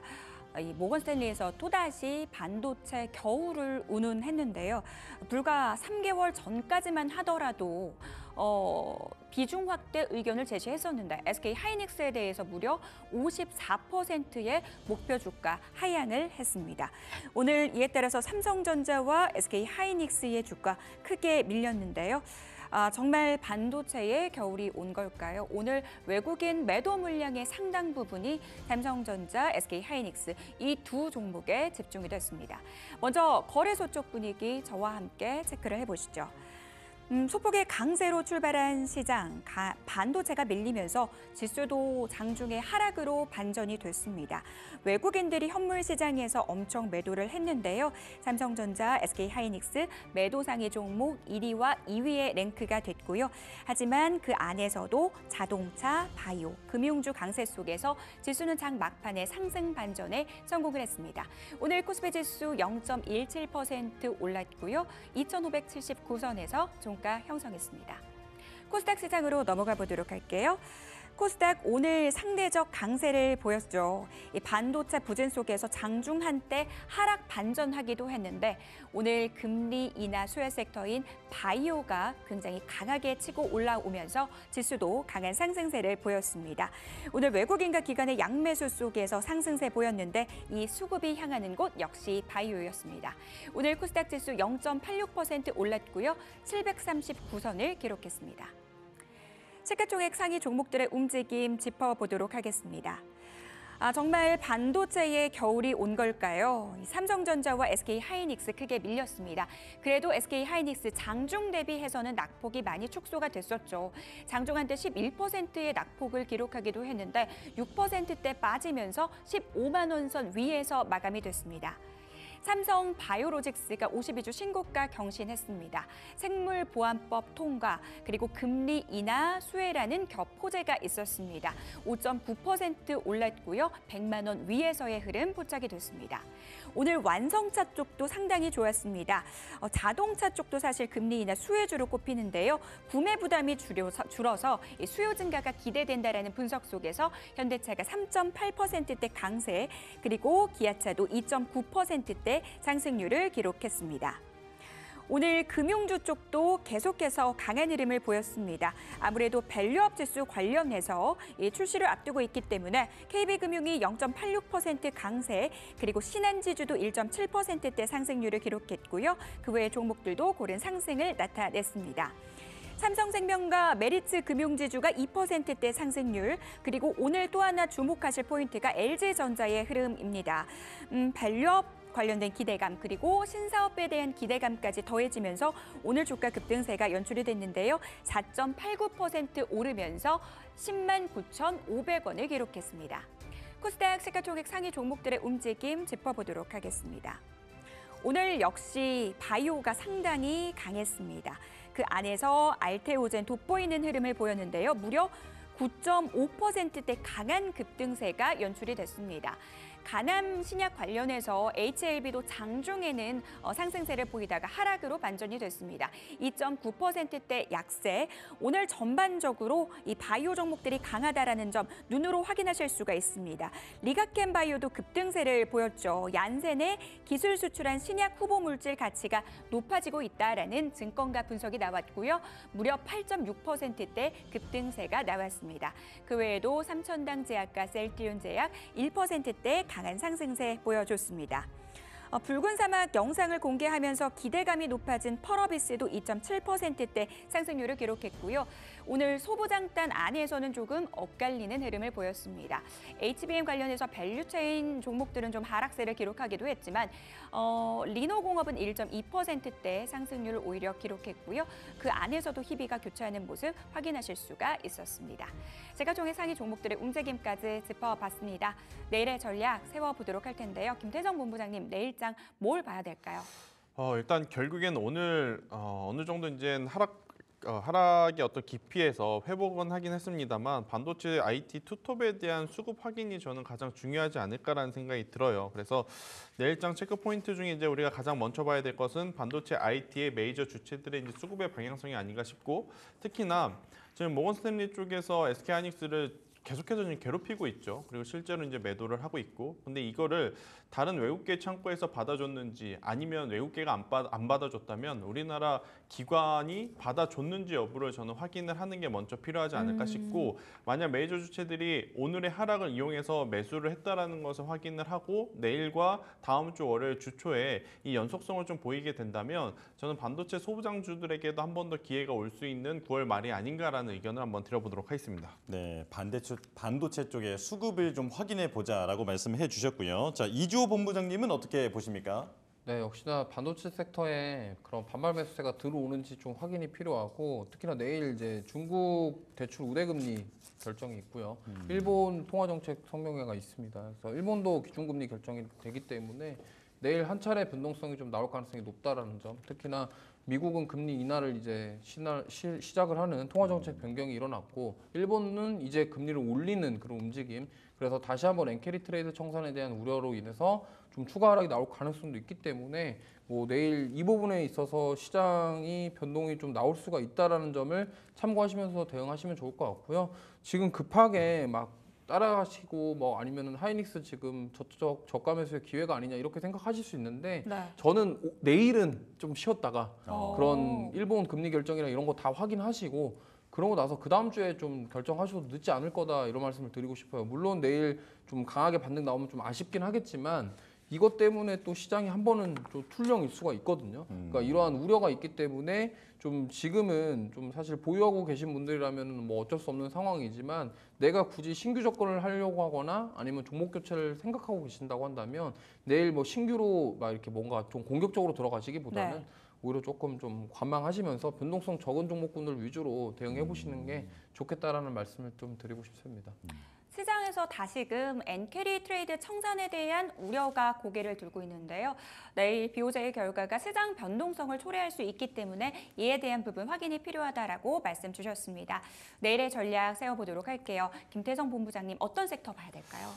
일단 오늘 가장 강한 섹터를 뽑아보자면 크게 두 가지일 것 같아요. 제약바이오와 전력기기 쪽인데 이들의 강세가 내일과 혹은 다음 주까지 이제 지속되는지 여부를 꼭 체크를 하셔야 될 것 같고, 그러니까 이들의 이제 공통점은 높은 수주 잔고 혹은 우리가 생각한 것보다 굉장히 좋은 성과, 그러니까 실적을 내고 있기 때문에 지금 시장에서 크게 관심을 좀 받고 있는 상황이고, 두 섹터가 모두 금리 인하 시기에 굉장히 또 수혜를 받을 수 있는 대규모 자금이 들어가야 하는 산업이다라는 공통점도 있기 때문에 이들의 흐름을 한번 같이 보셨으면 좋겠다라는 의견 한번 들어보도록 하겠고요. 한 가지 변수는 만약 반도체 IT가 오늘보다 조금 더 강해지는 흐름이 나왔을 때 이들 쪽에서 차익 매도라든지 실망 매도 물량이 나와서 반도체 쪽으로 움직이는지 그 부분을 보시면서 좀 대응을 하셔야 될 것 같아요. 만약에 반도체 IT가 회복을 했는데도 불구하고 이쪽이 강하다면 당연히 강한 이쪽에 저는 붙어야 된다라고 볼 수 있을 것 같고요.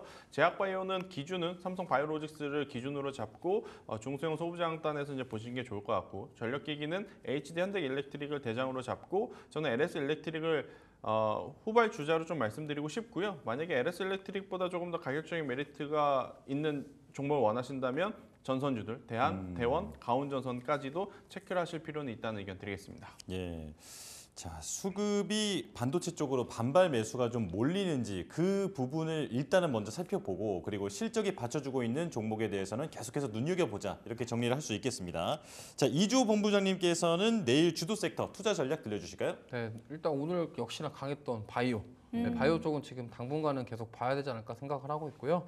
오늘 약간 좀 강했던 섹터 중에 하나가 자동차입니다. 현대차 같은 경우도 좀 좋은 흐름 나왔고요. 자동차 부품단에서 대부분의 종목군들이 좀 상승이 나왔는데 지금 결국에는 GM과 뭔가를 하는 부분에 있어서도 효과가 있겠지만 지금 제가 봤을 때는 자동차 쪽은 아직 한 발 남았다. 뭐냐면 인도 IPO에 대한 부분들이 아직 남아있기 때문에 지금 이 부분 쉽게 끝나지 않을 것이다라고 보고 있고, 사실 6월 달에 좀 굉장히 상승이 많이 나온 다음에 3개월 동안 좀 조정을 많이 받았는데 지금 어떻게 보면 저는 자동차 섹터 쪽은 저가 매수의 기회가 아니냐 이렇게 생각을 합니다. 물론 뭐 시장이 빠지면서 추가적으로 하락할 수도 있겠지만 어떻게 보면은 지금 하방 경직성을 계속 확보해주고 있는 흐름이기 때문에 여기서 만약에 다시금 되돌림이 나오면서 추세를 바꾼다고 한다면요, 만약에 이제 하반기에 이제 마지막 4분기에 있을 그런 인도 IPO부터 시작해가지고 지금 현대차가 지금 준비하고 있는 것들, 그런 여러 가지 것들이 앞으로의 미래 성장성이 좀